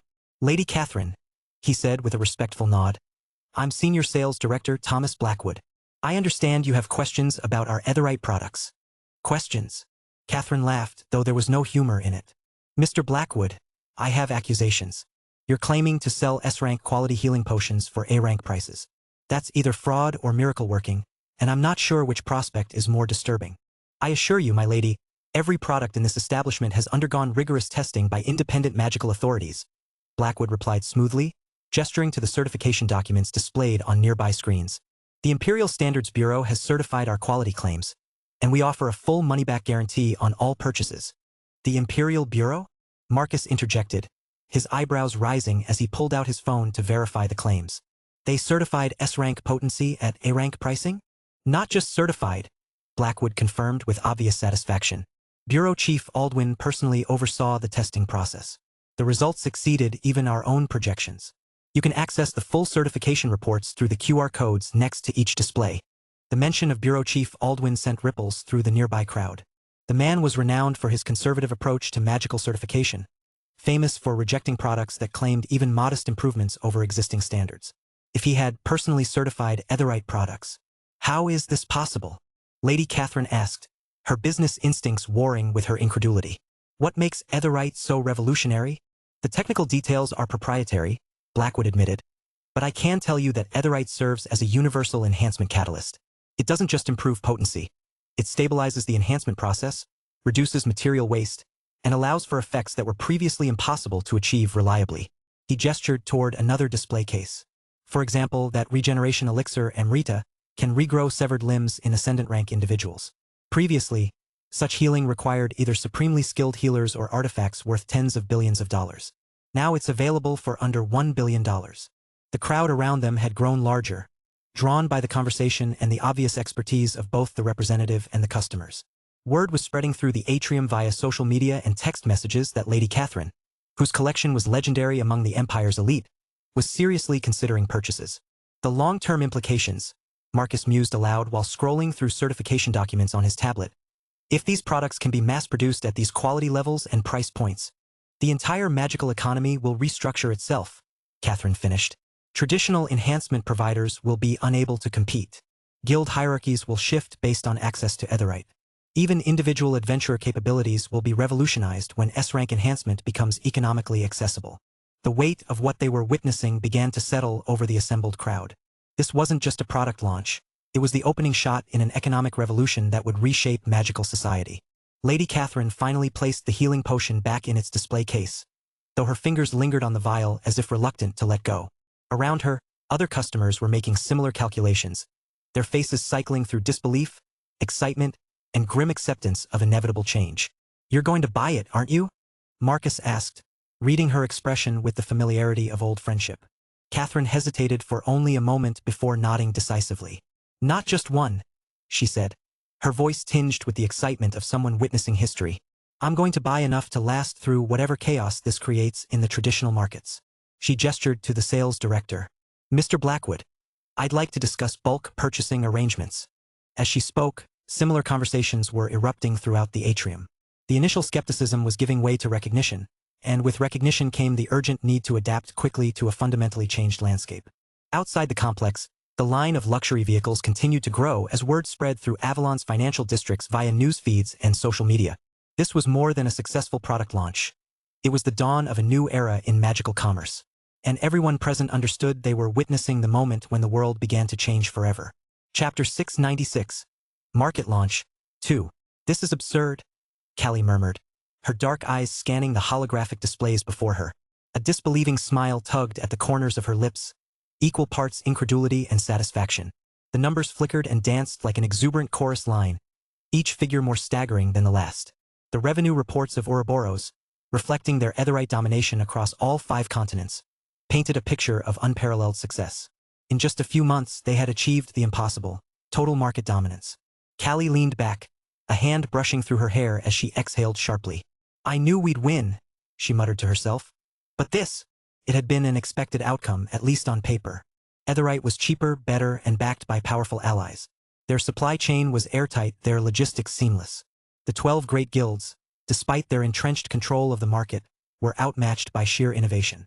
And yet, knowing it and seeing it were 2 very different experiences. Ouroboros had claimed nearly $5 trillion in revenue this quarter alone. It wasn't just money. It was a tidal wave, a flood, sweeping over every established institution in its path.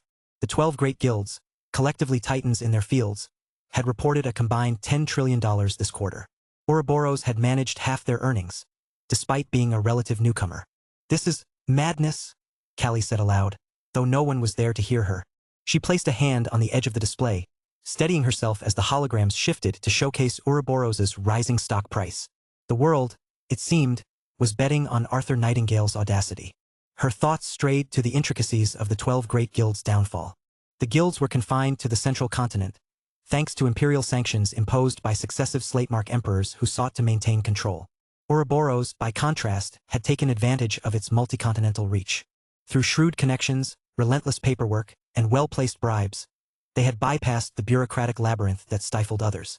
Now they reaped the rewards, raking in profit while the 12 great guilds languished under the weight of their own inertia. Still, Callie couldn't help but feel the faintest pang of disbelief, and something more. The 12 great guilds, for all their vaunted might, had done nothing. At least not yet. Her brow furrowed as unease began to settle in the pit of her stomach. Why haven't they moved yet? She wondered aloud, pacing the room. Her footsteps echoed against the polished floor as she chewed over the question like a stubborn piece of gristle. It didn't add up. The 12 great guilds were behemoths, their influence so deeply entrenched that even governments dared not challenge them lightly. The first quarter had passed with little more than a murmur of resistance. It was as if the storm had held its breath. But storms didn't vanish. They gathered. They swirled and loomed, biding their time before the deluge. A flicker of memory distracted her.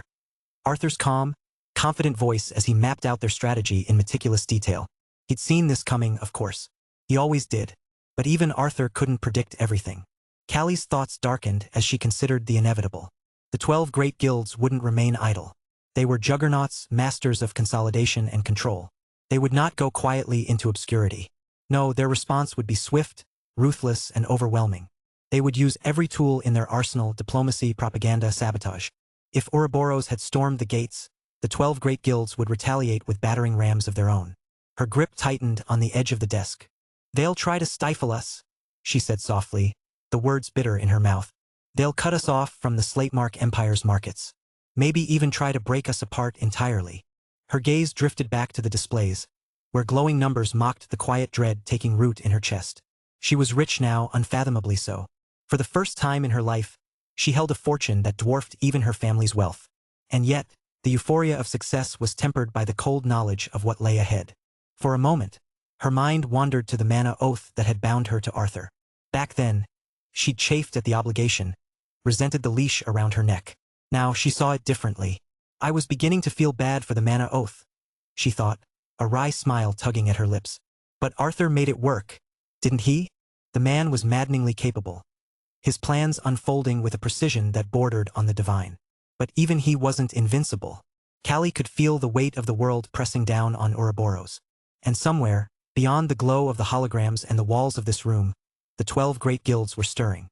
She could almost feel their collective gaze, cold and calculating, as they began to turn their attention toward Ouroboros.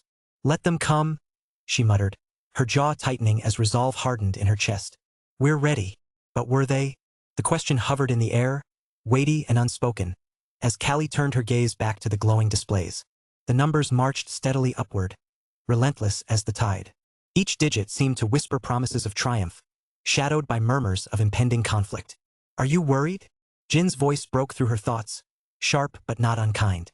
She glanced at him, her expression unguarded. "Yes," she admitted, her words heavier than she intended. "The 12 great guilds aren't weak. They're entrenched, powerful, resilient." Jin nodded, his face impassive, though his amber eyes betrayed a flicker of understanding. "They will move soon. When they do, they won't play fair, and they won't hesitate to use force, coercion, sabotage, you name it. They'll hit us where it hurts." Callie crossed her arms, her sharp gaze flickering between the data and the man before her. "What should we do then? Wait for their move and react? Or start dismantling them before they even draw their swords?" Jin allowed himself the briefest smile, a touch of dry humor edging his voice. "Trust Arthur," he said simply. "Arthur will lead us to glory." She blinked at him, momentarily startled. "You believe in him that much now?" There was no mockery in her tone, just genuine surprise. This was Jean Ashbluff, a prince of the Western continent, a man who had been forced into service through a mana oath. Trusting Arthur wasn't in the script. But Jin's reply came without hesitation. I do, he said firmly. I trust his competence, his vision, and his drive. He doesn't just want to win. He wants to rewrite the rules of the game. And he's already doing it. Within a year, Ouroboros will stand above the 12 great guilds completely. Callie leaned against the table, her brow furrowed.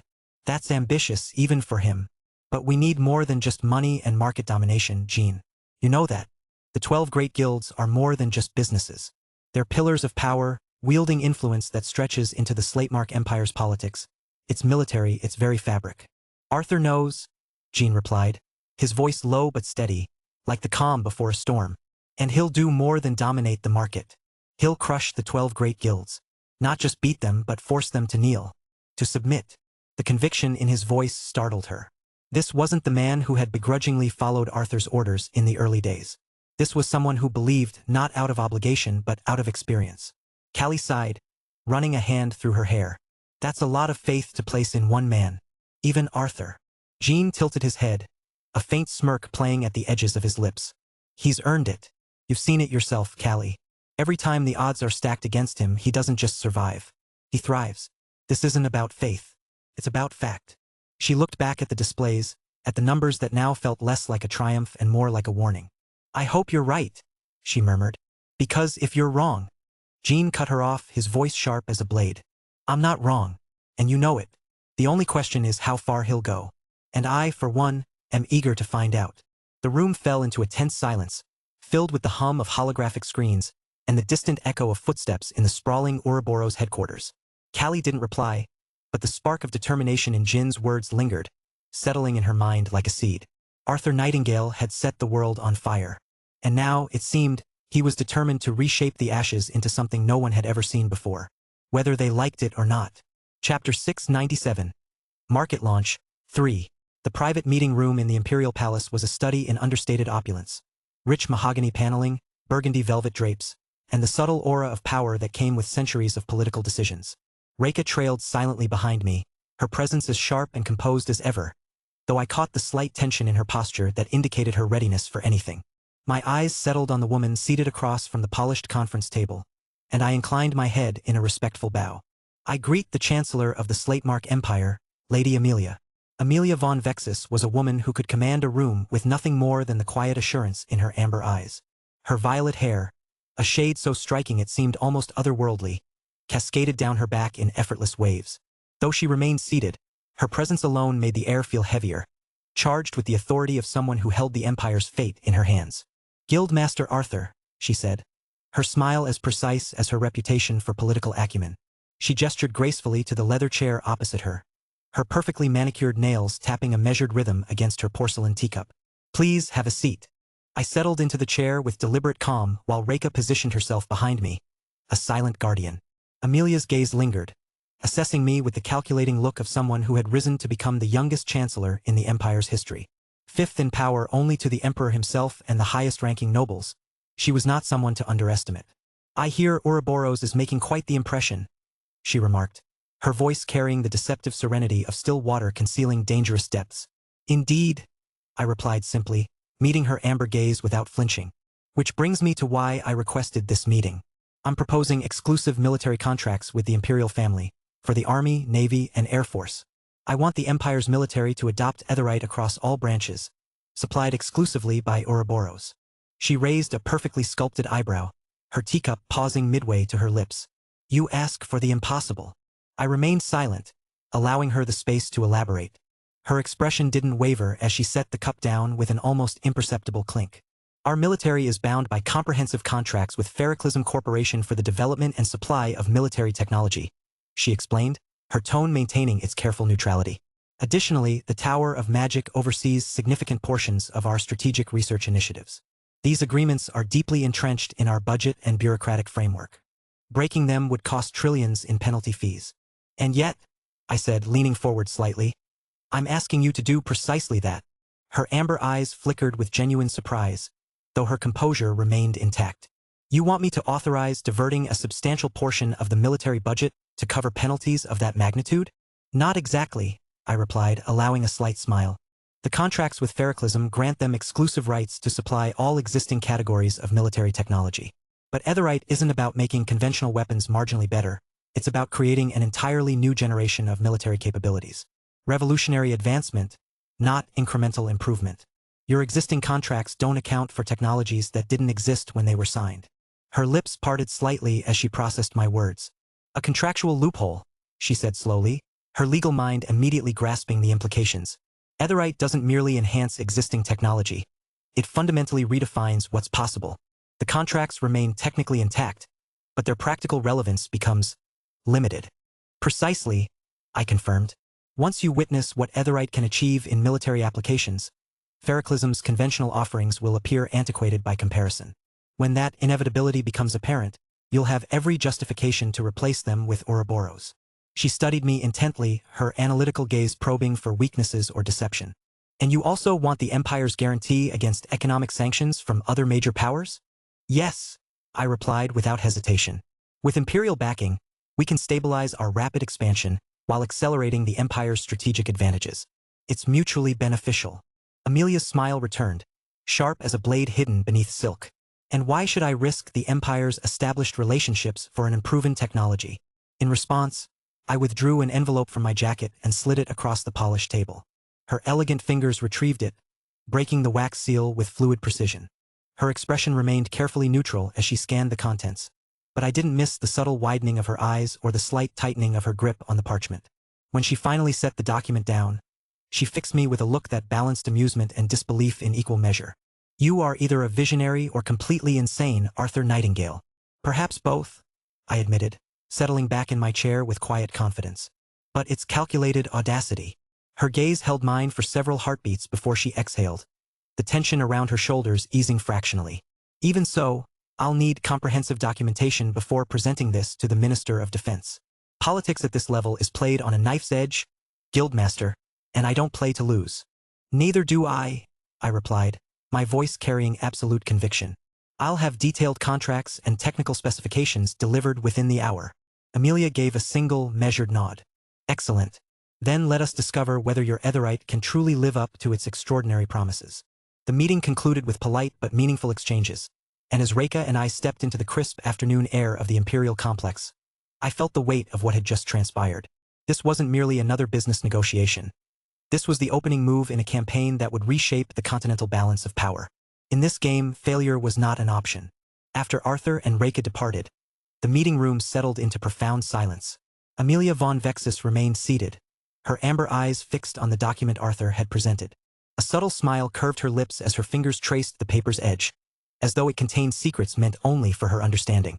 Calculated audacity, she murmured to herself, the words carrying more admiration than skepticism. History had taught her that the line between revolutionary genius and dangerous madness was often razor-thin. Those bold enough to challenge established order rarely received immediate acclaim. They faced resistance, suspicion, and accusations of lunacy. But history, Amelia knew, consistently favored those with sufficient courage to act decisively. Drawing a measured breath, she retrieved her encrypted smartphone from the desk drawer. The screen's glow illuminated her face as she navigated to her priority contacts, her finger hovering momentarily before selecting the Minister of Defense. The connection established with a discreet chime, and a gruff voice answered immediately. Chancellor, the minister said, his tone respectful yet curious. Calls from Amelia were never trivial, and he understood better than to waste her time with unnecessary pleasantries. Minister, she began, her voice smooth and deliberate. I need to discuss a matter of critical strategic importance. It concerns the future structure of our military procurement contracts. A pause followed, then a thoughtful hum. Continue. Amelia's smile widened as she leaned forward slightly, her conviction evident even through the digital connection. Ouroboros has presented a comprehensive proposition. Etherite, the revolutionary substance they've introduced to civilian markets, represents technological advancement unlike anything our analysts have encountered. They're proposing exclusive contracts for military applications across all service branches. The minister's voice sharpened with concern. You're suggesting we replace Ferroclism Corporation? Do you understand the magnitude of what you're proposing? Completely, Amelia replied with unwavering confidence. And so does Arthur Nightingale. The terms he's offered exploit a significant loophole in our existing agreements. Etherite applications don't represent enhancement of current technology. They constitute an entirely new technological paradigm. Legally, we can proceed without triggering penalty clauses. The minister exhaled heavily, skepticism evident. You expect me to stake our national security on promises from a single guild? Amelia allowed a strategic pause, her eyes narrowing as she selected her words carefully. Ouroboros isn't merely another guild organization. They've captured substantial global market share within months of product launch. Their offerings are superior in quality, more cost-effective, and supported by supply infrastructure that rivals our largest defense contractors. Arthur's foresight in establishing independent supply chains has left traditional suppliers struggling to respond. What happens when Feroclism retaliates? The minister pressed. They will attempt retaliation, Amelia acknowledged matter-of-factly. But this transcends simple contract disputes. This represents positioning the Slatemark Empire at the forefront of a technological revolution. Feroclism has grown complacent through monopolistic practices. Ouroboros, conversely, possesses the hunger that breeds true innovation. Silence stretched across the connection as the minister processed her arguments. Forward me the complete documentation, he said finally. If the contracts are legally sound and the technology proves viable, we'll proceed with implementation. Amelia's smile returned, satisfaction gleaming in her amber eyes. You'll have everything on your desk before sunset. The call ended with a soft click, and Amelia placed her phone aside with practiced grace. She returned her attention to Arthur's proposal.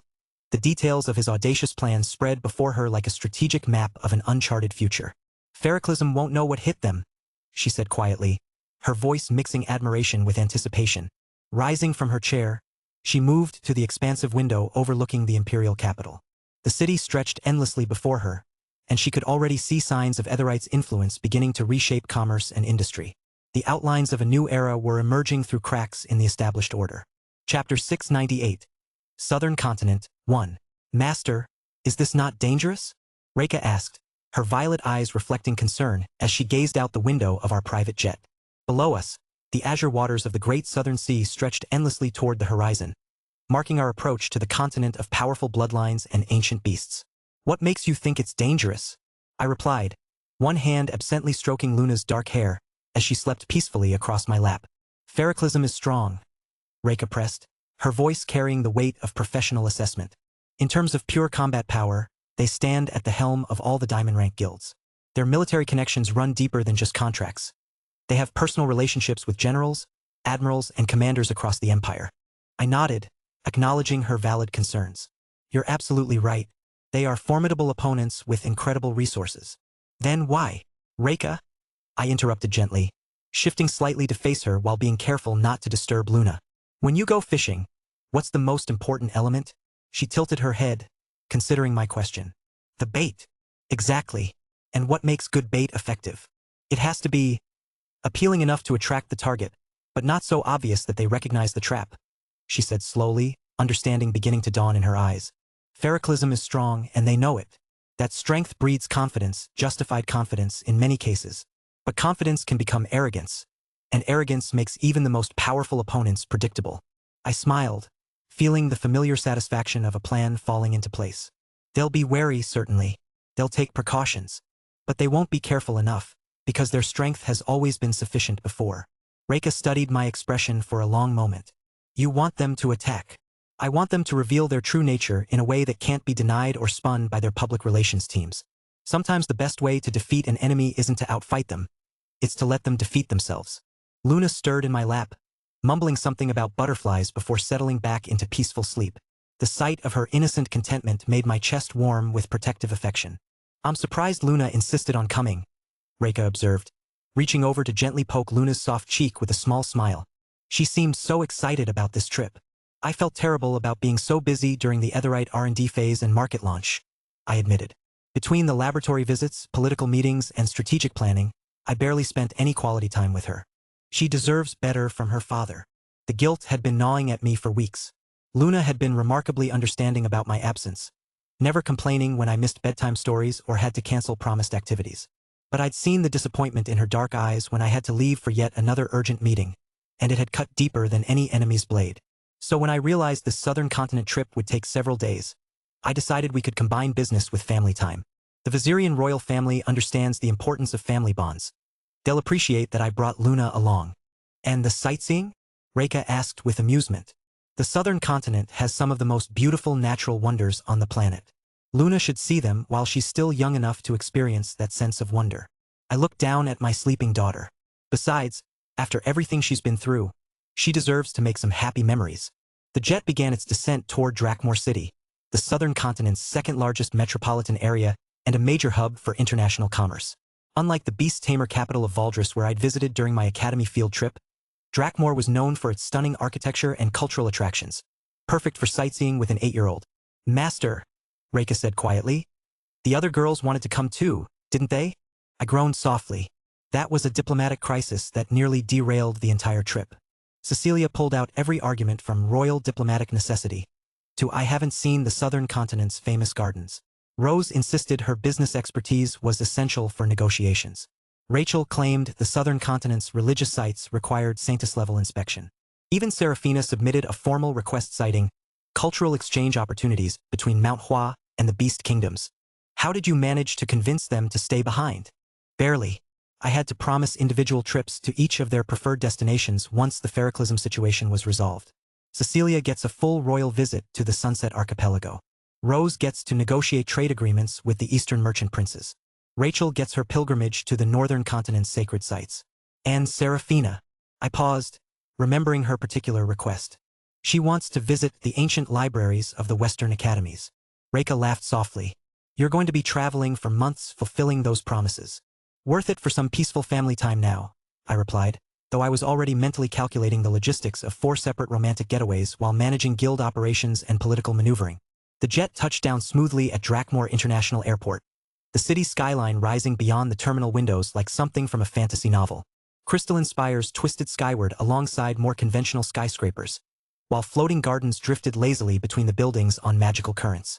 Luna woke as we taxied to the gate, her eyes widening with wonder as she took in the alien beauty of the southern continent's architecture. Daddy, the buildings are flying, she exclaimed, pressing her face against the window. Those are the famous sky gardens of Drakmor, I explained, enjoying her excitement. They've been floating there for over 300 years, tended by wind magic specialists who maintain perfect growing conditions. Can we visit them? That's first on our sightseeing list, I promised, earning a brilliant smile that made every difficult negotiation ahead seem worthwhile. Our first day in Drakmor passed in a blur of wonder and discovery. We visited the sky gardens, where Luna marveled at flowers that bloomed in impossible colors and butterflies whose wings shimmered with natural magic. The crystal caverns beneath the city showcased geological formations that sang when touched by ambient mana, creating natural symphonies that left Luna speechless with awe. Reika proved to be an excellent companion for family outings, her usual serious demeanor softening as she watched Luna's joy. She even bought Luna a small dragon plushie from one of the souvenir shops, claiming it was for tactical comfort during future missions. We had dinner at a restaurant built into the trunk of a massive tree, its dining rooms connected by bridges that swayed gently in the evening breeze. Luna fell asleep against my shoulder during the meal, exhausted by excitement and wonder. She's happy, Reika observed as I carefully adjusted Luna's position without waking her. She is, and so am I.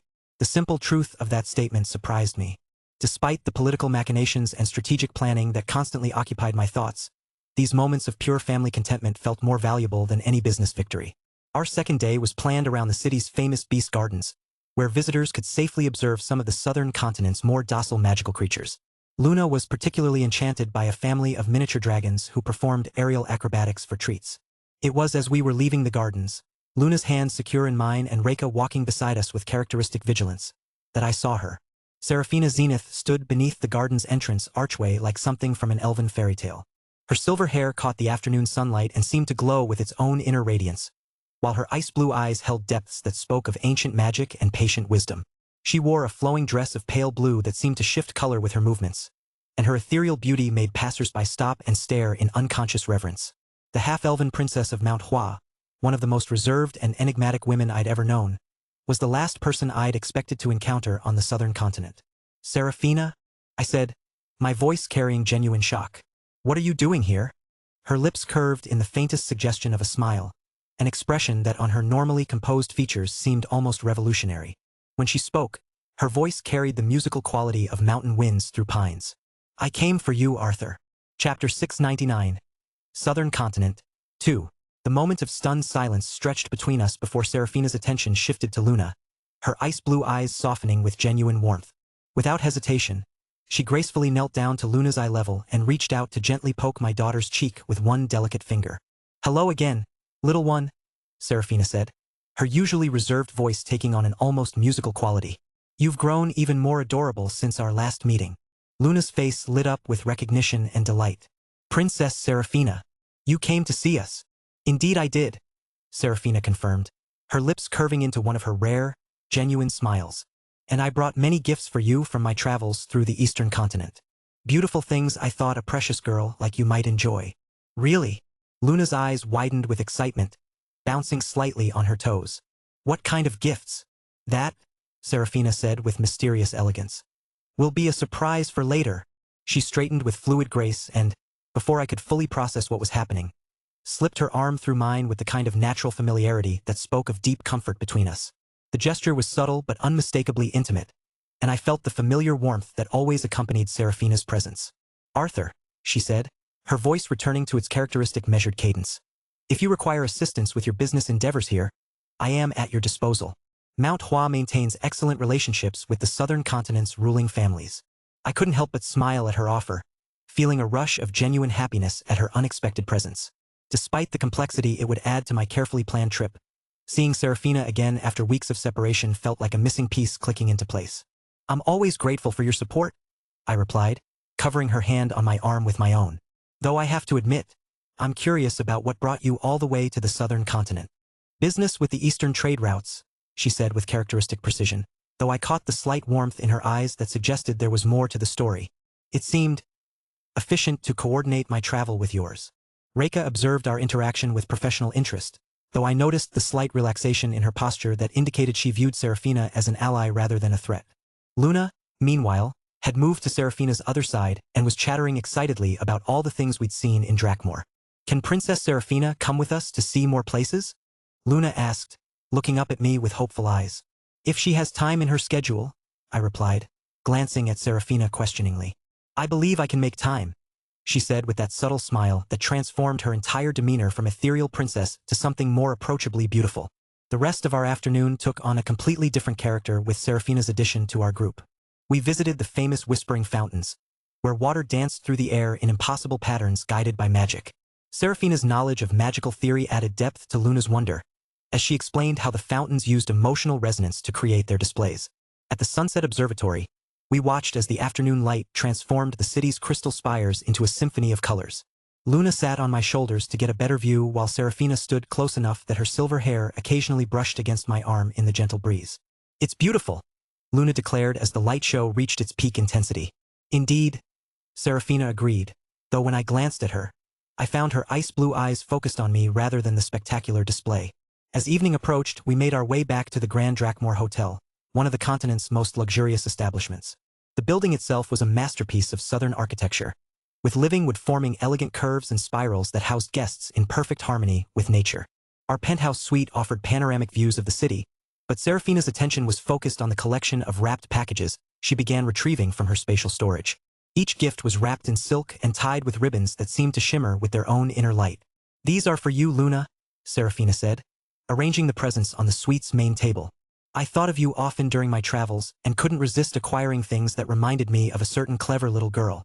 Luna's excitement was infectious as she carefully unwrapped each gift. There was a music box that played melodies while tiny mechanical butterflies danced within a crystal dome. A set of art supplies that included brushes made from brilliant red feathers and paints that shimmered with natural magic.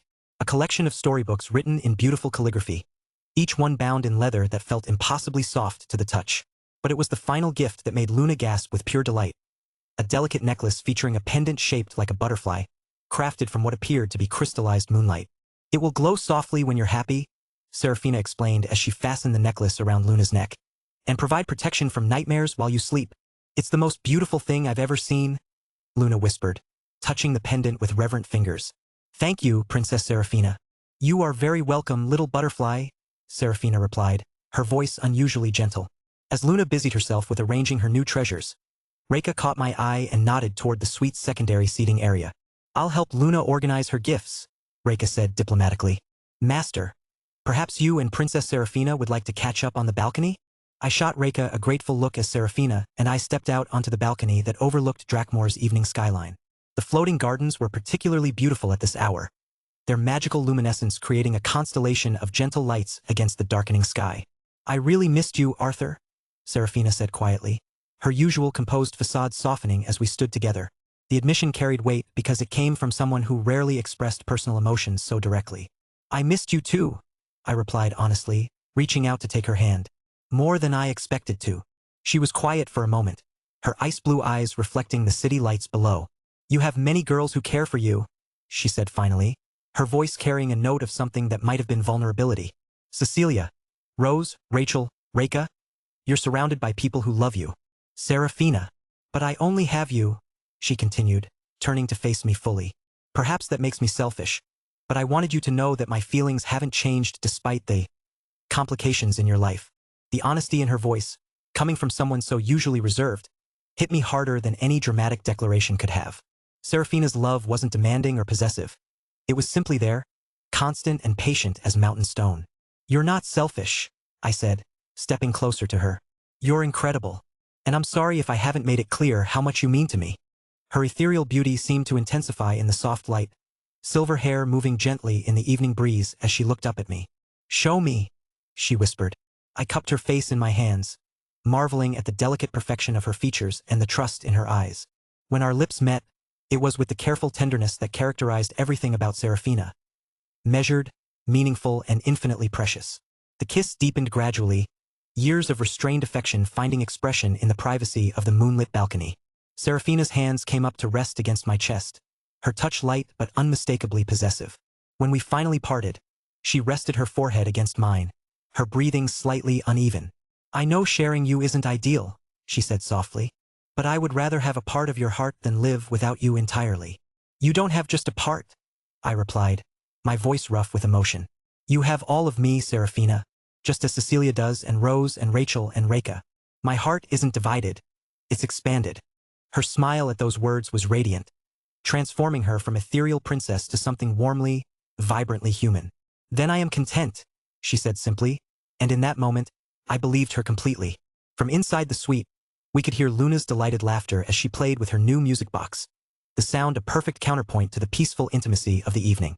Tomorrow would bring business meetings and political maneuvering, but tonight was ours, a gift as unexpected and precious as Serafina's presence itself. Chapter 700. Southern Continent. 3. The royal palace of Valdris rose from the mountainside like something carved from dragon's dreams. Massive spires of obsidian and gold that seemed to grow naturally from the cliff face, their surfaces adorned with intricate carvings that told the history of the southern continent's beast bloodline dynasties. As our convoy of luxury vehicles wound up the mountain road, Luna pressed her face against the window in wide-eyed amazement. "Daddy, is that really where dragons live?" she whispered, her breath fogging the glass. "Some of them," I confirmed, watching the palace grow larger as we approached. "The Vizirian family has maintained alliance with radiant dragon Tiamat for over 1,000 years." Serafina sat beside me with her characteristic poise, though I caught the slight tension in her posture that indicated she was as alert as I was to the political significance of this meeting. Reka, positioned across from us, had that particular stillness that meant she was cataloging potential threats and escape routes. The palace gates were flanked by massive statues of dragons in flight, their eyes set with gems that seemed to track our movement as we passed.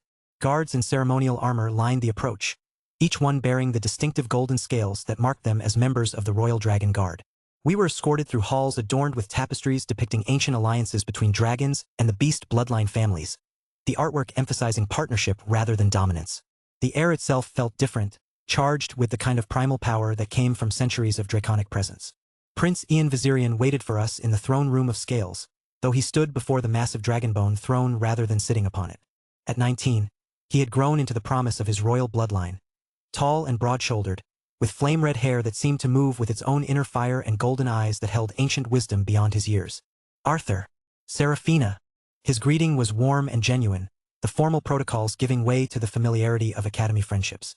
"I heard you graduated early to focus on guild operations, Arthur. How does it feel to be free of Professor Aldwin's economics lectures?" "Like escaping a particularly verbose prison," I replied, clasping his offered hand. "Though I do miss some aspects of academy life. How are you managing to balance studies with royal duties?" "Barely," he admitted with a grin that revealed slightly elongated canines, a mark of his draconic bloodline. "Father insists I finish my education properly, but situations like this require the heir to step up. Ouroboros has been making quite the impression across the continents. Serafina offered a graceful curtsy. Your Highness, Mount Hua sends its regards and hopes for continued prosperity. Always the diplomat, even during academy breaks.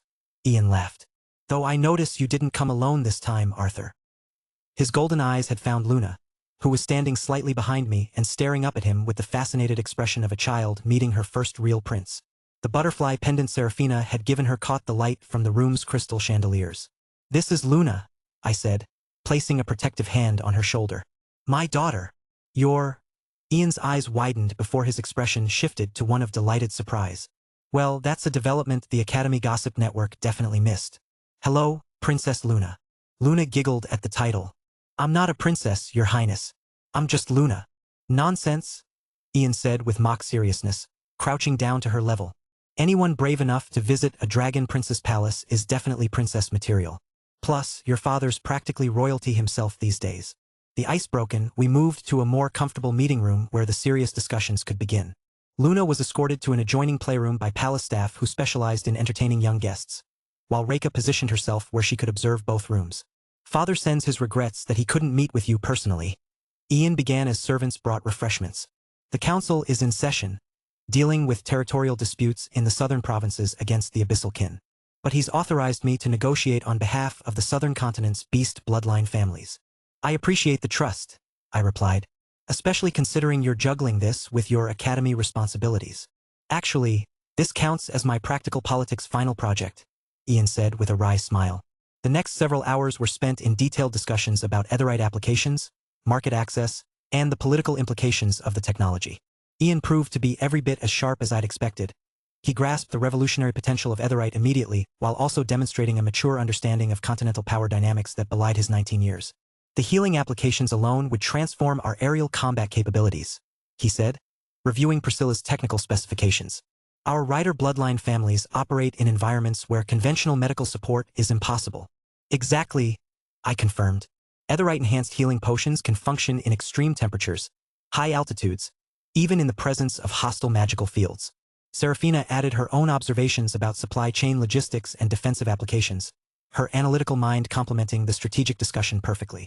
It was clear that despite our youth, we were all taking these negotiations with the seriousness they deserved. As the afternoon wore on, we covered everything from mining rights to exclusive distribution agreements. Ian was particularly interested in Etherite's potential for enhancing draconic magic, though he was careful not to reveal too many details about the southern continent's most closely guarded bloodline secrets. I think we can reach an accord, Ian said finally as the sun began to set beyond the palace windows. But I'll need to consult with the council and send a full report to Father before finalizing terms. Shall we reconvene tomorrow morning? Of course, I agreed. These agreements are too important to rush, especially with your academic deadlines to consider. Don't remind me, Ian groaned. I still have to write a 10-page essay for homework. We returned to our guest quarters in the palace's west wing, luxurious apartments that had been designed to accommodate visiting dignitaries. Luna was exhausted from her day of exploration and fell asleep almost immediately after dinner, curled up in a bed that was probably worth more than most people's houses. I stood on the balcony of our suite, looking out over the mountain valleys where distant dragons could occasionally be seen silhouetted against the stars. The negotiations had gone well, but something felt off. There was an undercurrent of tension in the palace that I couldn't quite identify. Arthur Nightingale. The voice in my mind was unlike anything I'd ever experienced. Ancient beyond measure, carrying the weight of eons and the authority of cosmic forces. It wasn't Luna's familiar presence, nor of Erebus or Valeria or any other form of magical communication I recognized. He who breaks fate. You have come all the way to me. I froze, every instinct screaming danger even as I couldn't identify the source of the voice. You have come far from the path that was written for you. But greater challenges await. The threads of fate you have severed are beginning to snap back. And the consequences. The voice was cut off by a sound that made the very mountains tremble. A roar that contained the fury of ancient storms and the power of geological forces. The night sky was suddenly filled with an impossible sight. A dragon of such immense size that it blotted out the stars, its scales gleaming like polished obsidian in the moonlight. From inside the palace came shouts of alarm and the sound of running feet. Guards bellowed orders while magical alarms began to wail with urgent intensity. But I knew this wasn't an attack. This was Tiamat, the radiant dragon, eldest and strongest of the draconic species, and the southern continent's most powerful ally, a being so legendary that most people considered her a myth. and she was descending directly toward the palace with the kind of urgent purpose that suggested something had gone catastrophically wrong. Life can never be easy for me now, can it?